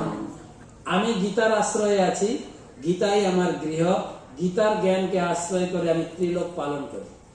ত্রিলোক এবারে গীতা গৃহে রাখলে, গীতায়া পুস্তকম যত্র নিত্য পাঠং চ বর্ততে তত্র সর্বাণি তীর্থানি প্রয়াগাদীনি ভূতল। যে বাড়িতে গীতা থাকে প্রয়াগ তীর্থ সকল তীর্থ তার বাড়িতে বাস করে। হরি বল। তার মানে গীতা নিজের ঘরে থাকবে, আমার আত্মীয় স্বজনের ঘরে যেন গীতা আমরা থাকে, যেন সেই ব্যবস্থা করি। দেখেন প্রয়াগ আদি সর্বতীর্থ অবস্থান করে তার ঘরে। আর শুধু তাই না, গোপাল বাল কৃষ্ণ নারদ ধ্রুব পার্শ্বদে সহায় যাতে শীঘ্রম যত্র গীতা প্রবর্ততে। যেখানে গীতা থাকে সেখানে নারদ ধ্রুব আদি পার্শ্ববৃন্দ সহ বাল গোপাল শ্রীকৃষ্ণ সেখানে থাকেন। যেখানে গীতা পাঠ হয়, এটা ভগবান শ্রীকৃষ্ণ গীতায় বলছেন, আদের সাথে চাই ইমাম ধর্মম সংবাদম আবয় জ্ঞান যোগেন তেনামিষ্ট সামতি মেমতি। যিনি আমাদের উভয়ের এই কথোপকথন পাঠ করেন, উভয় মানে আমার এবং অর্জুনের, আমাদের উভয়ের কথোপকথন অধ্যয়ন করবেন, তার জ্ঞান যজ্ঞের দ্বারা আমি পূজিত। অর্থাৎ কৃষ্ণ পূজা করা, গীতা পাঠ করার সমান ফল। আপনি নিয়মিত গীতা পাঠ করেন, ভগবত ধামে যাবেন। আর যেখানে আরেকটা শ্লোকে বলা আছে, দেবকী নন্দন কৃষ্ণ গীতা পাঠেন তুষ্যতি যথা ন বেদেন গানেন যজ্ঞতীর্থব্রতানি। দেবকী নন্দন ভগবান শ্রীকৃষ্ণ গীতা পাঠে যতটা তুষ্ট হন, ব্রত তপস্যা আদিতে ততটা তুষ্ট হন না ভগবান। এবারে যেখানে গীতার বিচার, গীতার আলোচনা হয়, যত্র গীতা বিচারস্য পঠনম পাঠনম তথা মোদতে তত্র শ্রীকৃষ্ণ ভগবান রাধায়া স। যেখানে গীতা শাস্ত্রের বিচার পঠন পাঠন হয়, সেখানে ভগবান শ্রীকৃষ্ণ রাধিকার সঙ্গে পরমানন্দে বিরাজ করেন। গীতা গীতা মাহাত্ম্যে বলা হয়েছে। এবারে গীতা পড়ার কথা বলা হলো, এবারে গীতা শ্রবণ, গীতা পাঠ গেল। কেউ বলবে আমি তো গীতা পড়তে জানি না, আমার কি হবে? লোকে বলে না গীতা আমার লেখাপড়া নাই। গীতা পড়ার সময় লোকে নিজেরা মূর্খ সেজে যায়, কিন্তু আমি লেখাপড়া জানি না। একজন বলছে আমি লেখাপড়া জানি না। আমি যে এখন তো আমাদের আয়ুষ্মান থেকে শুরু করে, লক্ষ্মীর ভান্ডার থেকে শুরু করে, আমাদের কন্যাশ্রী থেকে শুরু করে, একদম ছোট থেকে বড় পর্যন্ত সবার ব্যাংক অ্যাকাউন্ট আছে। আপনি ব্যাংকে টাকা তুলেন তো, এটার সঙ্গে এটা কি সম্পর্ক? আপনি এরকম বললেন। আপনি ব্যাংকে টাকা তোলার সময় বলেন না তো আমি তো মুখ্য, কি করে টাকা তুলুম, বলেন না? যত যত 3 নম্বর হাত ইউজ করে কথা গীতা পড়তে। তো আপনি যদি পড়তে না জানেন, লেখাপড়া না জানেন, শুনুন, শুনলে একটু কম ফল পাবেন। গীতা পাঠন চ শ্রবণম যঃ করতি দিনে দিনে ক্রতপ্রবাজি মেধাত্যাগ কৃতস্তেন সদত। যিনি গীতা নিয়মিত শ্রবণ করবেন, সে অশ্বমেধ যজ্ঞের ফল পাবে। আর কি ভগবান নিজে বলছেন, শ্রদ্ধাবান অনুসূয়াশ্চ শৃণুয়াদাপি যো নর সোপি মুক্ত শুভা লোকান প্রাপ্নুয়া পূর্ণ কর্ম। যিনি গীতা নিয়মিত শ্রবণ করবেন শ্রদ্ধার সহিত, তিনি স্বর্গে যাবেন। গীতা পড়লে ভগবত ধামে যাবেন, গীতা শুনলে স্বর্গ, একটু কম কম ফল হবে। ঠিক আছে? এবারে গীতা দান করলে ইন্টারেস্টিং কথা আছে, শুনবেন মন দিয়ে। ঠিক আছে, একসঙ্গে পড়ি। গীতায়া পুস্তকম শুদ্ধম জয়পরতেব সাদরা বিধিনা ভক্তি ভাবেনা তস্য ভার্যা প্রিয়া। এই দুটো লাইন চর্চা করি। যিনি গীতা পুস্তক শ্রদ্ধার সহিত কাউকে দান করবেন, তার স্ত্রী তাকে খুব ভালোবাসবে। শ্লোকে দেখেন লেখা আছে, তস্য ভার্যা প্রিয়া ভবে। আপনি প্রতিবারে আসবেন, প্রতি মাসে কিছু গীতা দান করবেন, আপনার স্ত্রী আপনাকে ছেড়ে যাবে না। দান করবেন না? এবারে আপনি বলবেন আমি তো বিয়ে করিনি, তাহলে মহারাজ আমার কি? বিয়ে করুন। আর যদি বিয়ে না করে থাকেন তাহলে ভাগবত দান করুন, তাই কি না? গীতা দান করতে হবে। শ্লোকে লেখা আছে দেখেন, যদি কেউ গীতা দান করে তার স্ত্রী তাকে খুব ভালোবাসে, প্রতিদিন একবার করে বলবো আই লাভ ইউ। যশ সৌভাগ্য আরোগ্য লভতে নাত্র সংশয় দ্বৈতানং প্রিয়ভূতা পরমং সুখমস্মৃতে। যে ব্যক্তি সাদরে ভক্তি ভাবে বিধিপূর্বক বিশুদ্ধ গীতা পুস্তক কাউকে দান করে, তার ভার্যা প্রিয়া হয় এবং তিনি আর কি লাভ করবেন? যশ, আরোগ্য, সৌভাগ্য লাভ করেন। অধিকন্তু সবার প্রিয় হয়ে এই জগতে বাস করবেন। তো গীতা দান করবেন না? হ্যাঁ কি না? এখন কি চান্স আছে গীতা নেওয়ার? চান্স আছে, চান্স আছে, কিন্তু আজকে আর কালকে দুপুর পর্যন্ত সুযোগ। আপনাকে স্ত্রীকে তো বেনারসি টেনারসি কিছু কিনে দিতে হবে না, গীতা দান করলে আপনার একদম একদম বাবুর কামের আঠার মতো লেগে যাবে। ঠিক আছে, গীতা দান করবেন ওখানে গিয়ে। লাস্ট,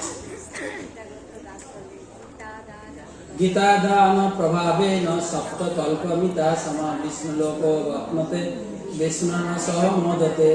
যিনি গীতা দান করবেন তিনি সপ্তকাল যাবৎ বিষ্ণু লোকে বাস করে বিষ্ণুর সহিত আনন্দে কাটাতে পারবেন। হরি বল। যারা দান করেছেন তারা তো বিষ্ণু লাভ করবে। বেশি বেশি অনুধ্বনি দিয়ে না, শুনে নেন। হ্যাঁ, এবারে লাস্ট আইটেম, গীতা প্রচার। আপনারা তো দান করছেন না, নিয়ে প্রচার করবেন। কাউকে প্রচার মানে কাউকে বিক্রি করবেন। যদি কেউ প্রচার করেন, গীতা প্রচারটা খুব কঠিন, কঠিন না? সেই জন্য ভগবান আপনাকে স্পেশাল গিফট দিয়েছেন। সবগুলোতে করলে একটা একটা ফল। এখানে কটা ফল দেখেন। ইদম একদম ভগবত গীতার শ্লোক, জয়দম পরমম গুহ্যম মদ ভক্তে সুবিধাসতি ভক্তিময় পরম কীর্ত্য মামে বৈসত্য সংশয়।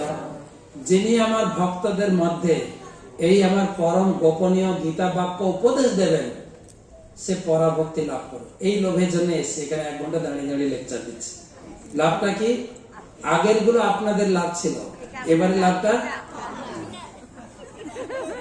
যদি গীতা বাক্য আমার ভক্তদেরকে কেউ শোনাবে, সে প্রেম ভক্তি লাভ করবে। আর কি না, তিনি অবশ্যই পরাভক্তি লাভ করে জীবনের শেষে আমার কাছে ফিরে যাবে। হরি বল।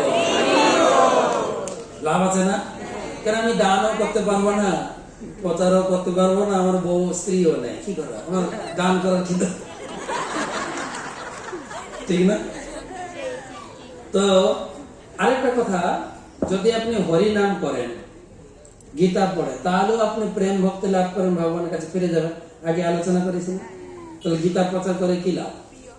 তখন ভগবান আরেকটা শ্লোক দিলেন, আরেকটা নচ তস্মাৎ মনুষ্যেষু কশ্চিৎ মে প্রিয় কীর্তন ভবিতা নচ মে তস্মাৎ অন্য প্রিয়তর ভুবি।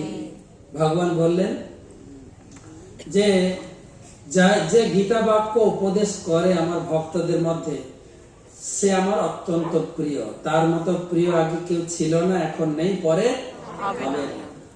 তাই যদি গীতা প্রচার করেন, এই ডিসেম্বর মাস চলছে, কিছু গীতা নিয়ে যাবেন, আপনার আত্মীয় স্বজন, বন্ধু বান্ধব, অফিস কলিগ, দোকান, খরিদ্দার, যেখানে সুযোগ পাবেন গীতা প্রচার করেন। ভগবান বলছেন তুমি আমার অত্যন্ত প্রিয় হবে, ভগবান বলছেন। তো এইগুলো গীতা পড়ার পর 3টা লাভ দেখেন, যেটা আলোচনা করলাম। পরাভক্তি লাভ করবে, আমার কাছে ফিরে যাবে, আর আমার সব থেকে প্রিয়। শেষ মহাপ্রভু নির্দেশ, ভারত ভূমিতে মনুষ্য জন্ম হইল যা, জন্ম সার্থক করি কর পর উপকার। যারে দেখো তারে কহ কৃষ্ণ উপদেশ। আমি সকালে বলেছিলাম কৃষ্ণ উপদেশ মানে গীতা, কৃষ্ণ উপদেশ মানে গীতা। যার সঙ্গে দেখা হবে একটা গীতা নিতে বলো, গীতা পড়তে বলো, গীতা কোর্সে যুক্ত হতে বলো, গীতা। তো প্রভুপাদ বলছেন, বিশেষ করে যারা ইসকন থেকে দীক্ষা নিয়েছেন তাদের প্রতি নির্দেশ প্রভুপাদের। কৃষ্ণ ভবনামিত আন্দোলনে প্রতিটি ভক্তের অবশ্য কর্তব্য শ্রী চৈতন্য চরিতামৃত, ভগবত গীতা ইত্যাদি গ্রন্থ পাঠ করা। তা না হলে কিছুদিন পরে তারা কেবল আহার নিদ্রায় মগ্ন হয়ে অধঃপতিত হবে। তার ফলে তারা নিত্য আনন্দময় ভগবত ভক্তি লাভ থেকে, লাভের সৌভাগ্য থেকে। যারা আমরা দীক্ষা নিয়েছি, আমাদের কর্তব্য ডেইলি যেন গীতা পড়ি, ডেইলি। আমি শুরু করার চেষ্টা করছি, কাল থেকে আমি প্রতিদিন একটা করে শ্লোক ছাড়বো। আমার সঙ্গে যারা যুক্ত আছেন আমার হোয়াটসঅ্যাপ গ্রুপে, সবার কাছে পৌঁছবে। যে নাম হচ্ছে দৈনন্দিন গীতা পাঠ, একটা শ্লোক 2-3 মিনিট ব্যাখ্যা, মাত্র 3 মিনিট আপনি প্রতিদিন শুনবেন। তো ডেইলি একটা শ্লোক। তো গুরু মহারাজ বলছেন যে কৃষ্ণ অত্যন্ত কৃপালু, তিনি আমাদের জন্য গীতার জ্ঞান রেখে গেছেন। কিন্তু শ্লোক পড়ে আমরা গীতার অর্থ ভালো করে বুঝতে পারি না। তাই ছিল প্রভুপাদ বোঝার জন্য এতে তাৎপর্য দিয়েছেন। গীতার তাৎপর্য পড়ে আমরা গীতাকে বুঝতে পারি। একদম শেষ স্লাইড, একসঙ্গে পড়ি। নাস্তি বুদ্ধি অযুক্তস্য না চ অযুক্তস্য ভাবনা না চ অভয়তো শান্তি অশান্তস্য কুতো সুখম। সকালে এই শ্লোকটা বলেছিল, যে ব্যক্তি গীতা পড়ে না, ভগবান শ্রীকৃষ্ণের সেবায় যুক্ত হয়নি, সে জীবনে সুখ বা শান্তির আশা করে কি করে? অশান্তস্য, লাস্ট লাইনটা দেখেন, অশান্তস্য, তার জীবনটা অশান্তিতে ভরা। আর কি আছে?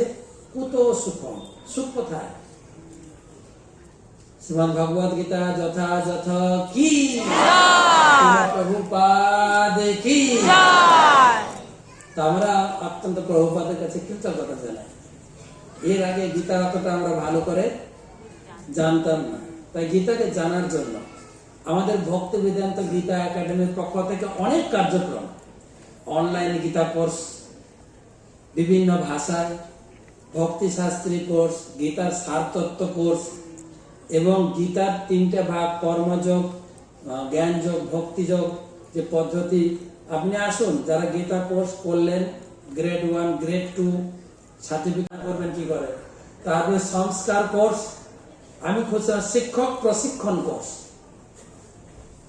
এইগুলো কোর্সগুলো জানুন। আমরা এই জীবনে যে যতটুকু যার জ্ঞান আছে সেটা দিয়ে পরের উপকার করে যাই। ইসকন শিষ্য প্রশিক্ষক, যোগাযোগ করুন ভক্তি বেদান্ত গীতা একাডেমি, এখানে ফোন নাম্বার আছে এবং গীতা কোর্স অফিসে যোগাযোগ করুন। আমরা চাইছি প্রত্যেকটি স্তরের লোকের কাছে এই গীতার জ্ঞান পৌঁছাবে। গীতার জ্ঞান ছিল ভক্তি পুরুষোত্তম স্বামী মহারাজের একটা বিশেষ প্রকল্প রয়েছে, কয়েকটা আমি গীতা কলেজ বানাবো, যেখানে লোকে এসে কেবল গীতা পড়বে, আর গীতা পড়লে মানুষ জীবনটা সুখী হয়ে যাবে। সবাইকে অশেষ ধন্যবাদ। হরে কৃষ্ণ।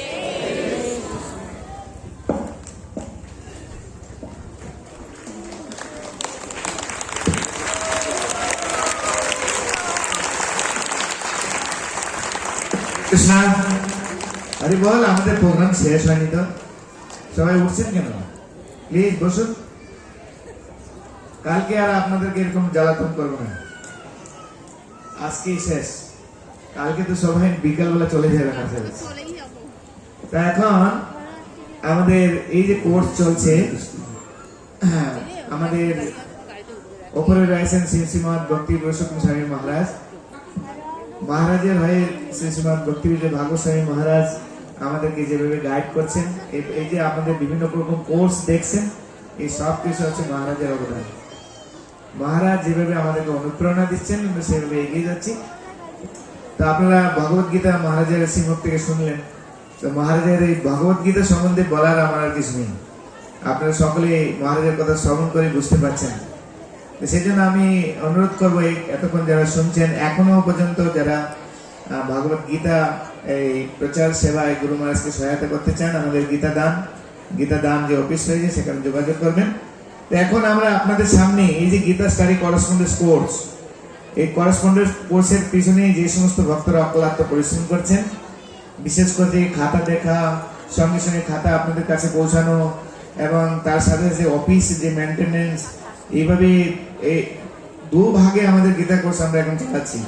একটা হচ্ছে অনলাইন আর একটা হচ্ছে করেসপন্ডেন্স কোর্স।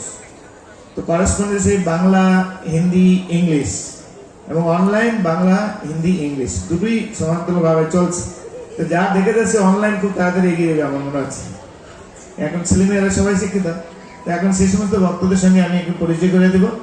তার পূর্বে আমাদের এই অনুষ্ঠান সুষ্ঠু এবং সুন্দরভাবে চলার জন্য আরো কিছু ভক্ত আমাদেরকে আর্থিকভাবে কিছু সহায়তা করেছেন। তো আমরা অলরেডি অনেক ভক্তের নাম বলেছি, আর একজন ভক্ত বিশেষ করে অচিন্ত লক্ষ্মী মাতাজি, জবা ঘোষ মাতাজি, শিখারানী দাস মাতাজি, ঋষিকেশ, কল্যাণ দাস কলকাতা এবং সমরকান্তি কল্পনা দাস মাতাজি যদি এখানে থাকেন, আপনি এখানে আসবেন, মহারাজের হাত থেকে একটি উপহার নেবেন। তার পূর্বে মাস্টারমশাইদের এখানে আসার জন্য একটু অনুরোধ করবো। হরে কৃষ্ণ। আমাদের টিচাররা একটু দয়া করে আসবেন উপরে। মাতাজি, সুপ্রিয়া মাতাজি।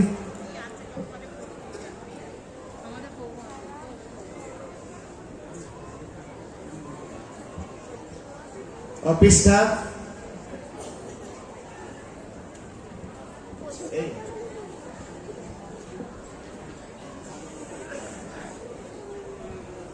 আসুন আসুন, ঘরে আসুন, আসুন আসুন। Office staff, office staff. আপনাদের পিছনে কারা কারা আছেন দেখেন, দেখে নেবেন। আপনার খাতাতে বেশি নাম্বার দিয়েছে, কম নাম্বার দিয়েছে, এগুলো দেখে নেন। আপনার শিক্ষককে সুকৃতি বাবু, এই সামনে সামনে, এতদিন পিছনে আছেন, এবার সামনে। মাতাজি। তো আমাদের সামনে। এই, ওকে, পর্যন্ত মহারাজ প্রভু, তিনি হচ্ছেন আমাদের এই গীতা স্টাডি করেসপন্ডেন্স কোর্স, উনি হচ্ছেন প্রিন্সিপাল আমাদের। হরি বল, হাততালি। এই ভক্তিবেদান্ত গীতা একাডেমিতে সৃষ্টি থেকে এখন পর্যন্ত পর্যন্ত মহারাজ প্রভুই রয়েছেন। হরি বল। শুরু থেকে, স্টার্টিং পয়েন্ট থেকে মহারাজ এখনো রয়েছেন। এই কোর্সের যে বিভিন্ন রকম যে প্ল্যানিং, যে আপনার কোশ্চেন পেপার কিরকম হবে, খাতা মার্কিং কিভাবে হবে, সবকিছু টিচার ট্রেনিং দেওয়া, সবকিছু মহারাজ করছেন। কোশ্চেন রেডি করা, ভাগবত কোর্স ইত্যাদি। আর স্বয়ং নিজে ভাগবত কোর্সটা দেখাশোনা করছেন। সেই সাথে সাথে নানা সমস্ত কোশ্চেন পেপার যা কিছু মহারাজ তৈরি করছেন। তো আমরা মহারাজের হাত থেকে একটু প্রীতি উপহার মহারাজকে দেওয়ার চেষ্টা করি। ছোটা হাততালি। থ্যাংক ইউ মহারাজ। ব্রহ্মানন্দ প্রভু, ব্রহ্মানন্দ প্রভু আমাদের ভাগবত কোর্সের প্রশ্ন দেখছেন এবং সেই সাথে সাথে গ্রেড 1 একটা পার্ট দেখছেন। তো ব্রহ্মানন্দ প্রভু বহুদিন স্কুল টিচিং ডিপার্টমেন্টে ছিলেন, তারপর থেকে আমাদের এই গীতা কোর্স করেসপন্ডেন্সে এসে টিচার হিসেবে আমাদেরকে সহায়তা করেছেন। ইনি আছেন ভাগবতম কোর্সের শিক্ষক, সেই সাথে সাথে গ্রেড 1 একটা পার্ট উনি দেখাশোনা করেন। সেই সঙ্গে আমাদের গীতা কোর্সের সমস্ত ব্রহ্মচারীদের অভিভাবক, কাউন্সিলর, ব্রহ্মচারী কাউন্সিলর। হরি বল। শরৎ নিমাই প্রভু, শরৎ নিমাই প্রভু উনি আমাদের গ্রেড 1 মাস্টারমশাই। গ্রেড 1 এবং গ্রেড 2, বেশি করে গ্রেড 2টা পুরো দেখছেন এবং গ্রেড 1 এর কিছু পার্ট উনি দেখছেন। আপনাদের বেশি করে নাম্বার দিয়েছেন না? জোরে একটা হাত তালি। যে কম নাম্বার পেয়েছে ও হাততালি দেবে না তো। সুপ্রিয়া মাতাজি, হরি বল। সুদেবী সেবিকা মাতাজি, সুদেবী সেবিকা মাতাজি উনি আমাদের যে হিন্দি করেসপন্ডেন্স কোর্স চলছে এবং হিন্দি করেসপন্ডেন্স কোর্সের কোশ্চেন রেডি করা, খাতা করেসপন্ডেন্স দেখা, মার্কিং করা, সবকিছু মাতাজি দেখাশোনা করছেন। এবং স্টার্টিং পয়েন্ট থেকে হিন্দি কোর্সের মাতাজি আমাদের খাতা দেখছেন এবং ইংলিশ কোর্স এখন দেখবেন। বাংলা জানেন তো? অল্প অল্প। হরে কৃষ্ণ। ইংলিশ কোর্স আমাদের চালু হবে, তো মাতাজি ইংলিশ কোর্সও দেখাশোনা করবেন। আমরা চেষ্টা করছি আরো। আমাদের অরিত্রজিৎ, অরিত্রজিৎ, অমিত্রজিৎ, তো চিরঞ্জিত প্রভু, এই দুইজন আমাদের সুকৃতি প্রভু আছেন আমাদের, পরে বলছি। অরিত্রজিৎ প্রভু আমাদের অফিস দেখাশোনা করেন। অনলাইন কোর্সের যে সুকৃতি প্রভু ওনাকে সিস্টেম কাজ করছে এবং অনলাইন কোর্সের পুরো ব্যাপারটা দেখাশোনা করছেন অরিত্রজিৎ প্রভু। হরি বল। অমিত্রজিৎ। এবং সেই সাথে সাথে আমাদের অফিসের সমস্ত যে কার্যকলাপ, ডাটা এন্ট্রি ইত্যাদি ইত্যাদি যা কিছু রয়েছে আমাদের চিরঞ্জিত প্রভু।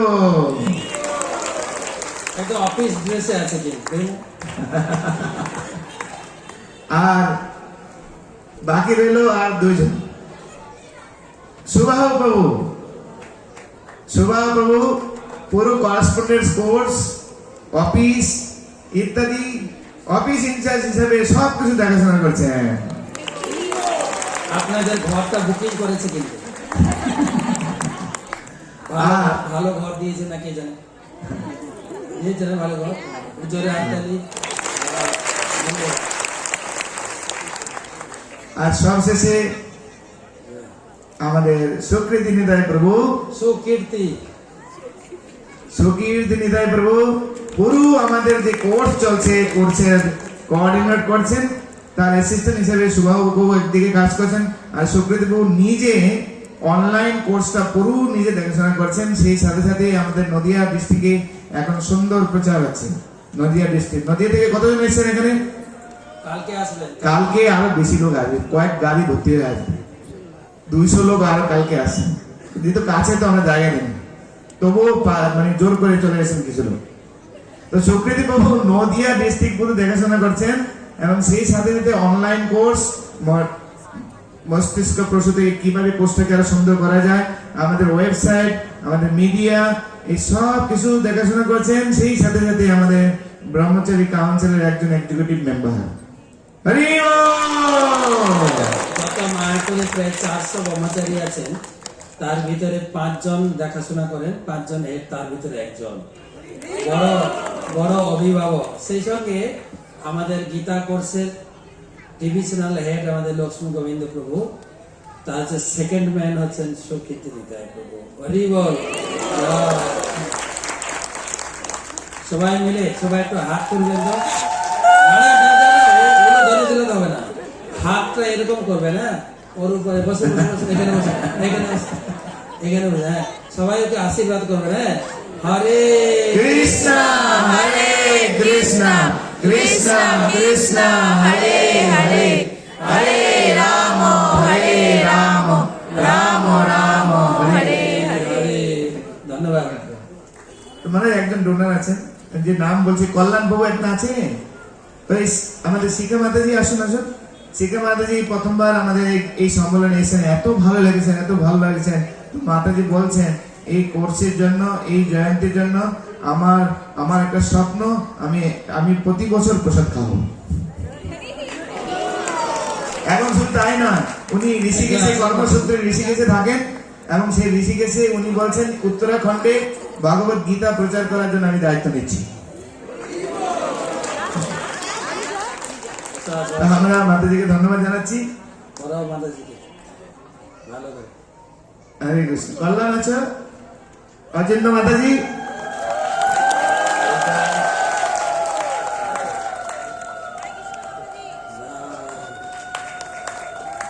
হরি বল। থ্যাংক ইউ মাতাজি। আমি একটা ঘোষণা করি, কজনের স্ত্রী প্রিয় হবে, কাদের স্ত্রী ছেড়ে যাবে না। আশা দাস 24 পরগনা থেকে 6টা গীতা দান করেছেন, সোমনাথ সাহা বাঁকুড়া থেকে 11টি গীতা, জয় জগন্নাথ মুর্শিদাবাদ থেকে 5টি গীতা, বিধান নিতাই দাস মনে নাকি, এই বিধান এন দাস উত্তর 24 পরগনা থেকে 5টি গীতা, সুবর্ণ মিত্র কলকাতা থেকে 11টি গীতা, রামচন্দ্র গায়েন হাওড়া থেকে 12টি গীতা, পুষ্প পারুই হাওড়া থেকে 5টি গীতা, রসময় দাস এবং তার গ্রুপ 26টা গীতা, মিনতি মন্ডল হুগলি থেকে 11টি গীতা, দেবদাস খান হুগলি থেকে 11টি গীতা। অনেকে একটা করে গীতা দিয়েছেন, সেগুলো অনেক বড় লিস্ট আছে, আমরা আপনাদের সময় নষ্ট করছি না। তো আমরা কালকে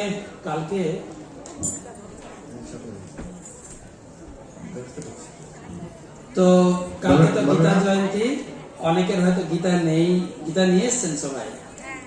তো যারা যারা গীতা নিয়ে এসছেন, কালকেও অনেকে ওখান থেকে গীতা নিয়ে গান করতে পারেন। তাহলে গীতা জয়ন্তীতে আমাদের প্রায় আরো লোক আসবে, দুদিকে পর্দা খুলে দেওয়া হবে, প্রচুর গীতা বিতরণ হবে কালকে। এবং কালকের প্রোগ্রাম লক্ষ্মীবেন্দু বলবেন। আমরা প্রতি বছর গঙ্গা স্নান করে এসে তবে যজ্ঞে বসি, আমরা সেটা কিভাবে অর্গানাইজ করবেন সেভাবে আমরা যেতে পারি। আর পুনরায় আপনাদের অনুরোধ জানাই, প্রত্যেকের সহযোগিতা নিয়ে এই গীতা জয়ন্তী উৎসব হলো।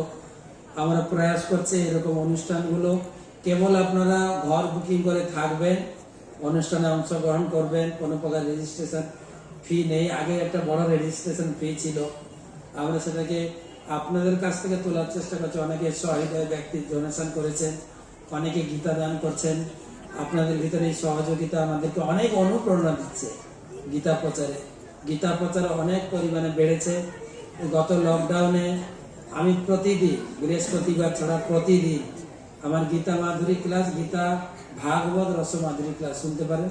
হোয়াটসঅ্যাপে যদি হোয়াটসঅ্যাপ নাম্বার এখানে দেওয়া আছে, গীতা দান বা আমার ভাগবত ক্লাসে যদি যুক্ত হতে চান, এই হোয়াটসঅ্যাপ নাম্বারে আপনি শুধু খালি আমাকে লিখবেন যে আপনার গ্রুপে আমাকে যুক্ত করে দিন।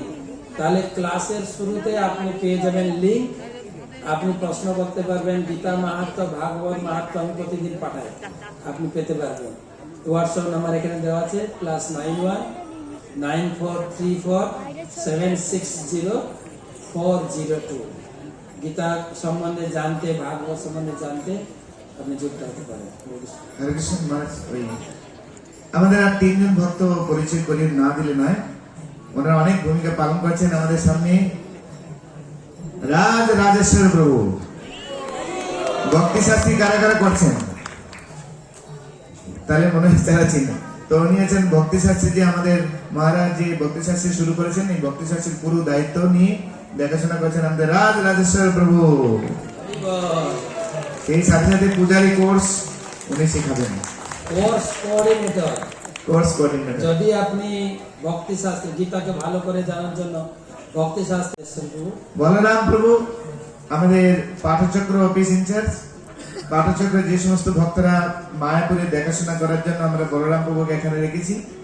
লিডাররা না আসলেও আপনি যখন এখানে আসবেন, আমরা আপনাকে টেক কেয়ার করব, বুঝিয়ে দেওয়া, রুম বুকিং করার ব্যাপারে হেল্প করা, ইত্যাদি ইত্যাদি। সেই সাথে সাথে বলরাম প্রভু আমাদের এই গীতা কোর্স নিত্য সেবা প্রকল্প রয়েছে, যারা আর্থিকভাবে প্রতি মাসে কিছু কিছু দান দিচ্ছেন, প্রত্যেক মাসে মাসে সেটাও উনি দেখাশোনা করছেন।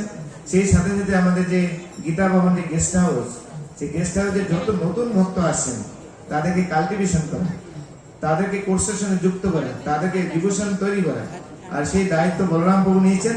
তো আমরা বলরাম প্রভুকে স্বাগত করছি। হরি বল। জয় বলরাম প্রভু। যারা গীতা কোর্স নিত্য সেবা প্রকল্পে যোগদান করতে চান, বলরাম প্রভুর সঙ্গে যোগাযোগ করেন প্রতি মাসে মাসে যারা কিছু সহায়তা করতে চান। আর রয়েছে আমাদের অনির্বাণ প্রভু। অনির্বাণ প্রভু এই দুজনকে হেল্প করছেন, কোর্সের দিকে হেল্প করছেন এবং বলরাম প্রভুকে অ্যাসিস্ট করছেন।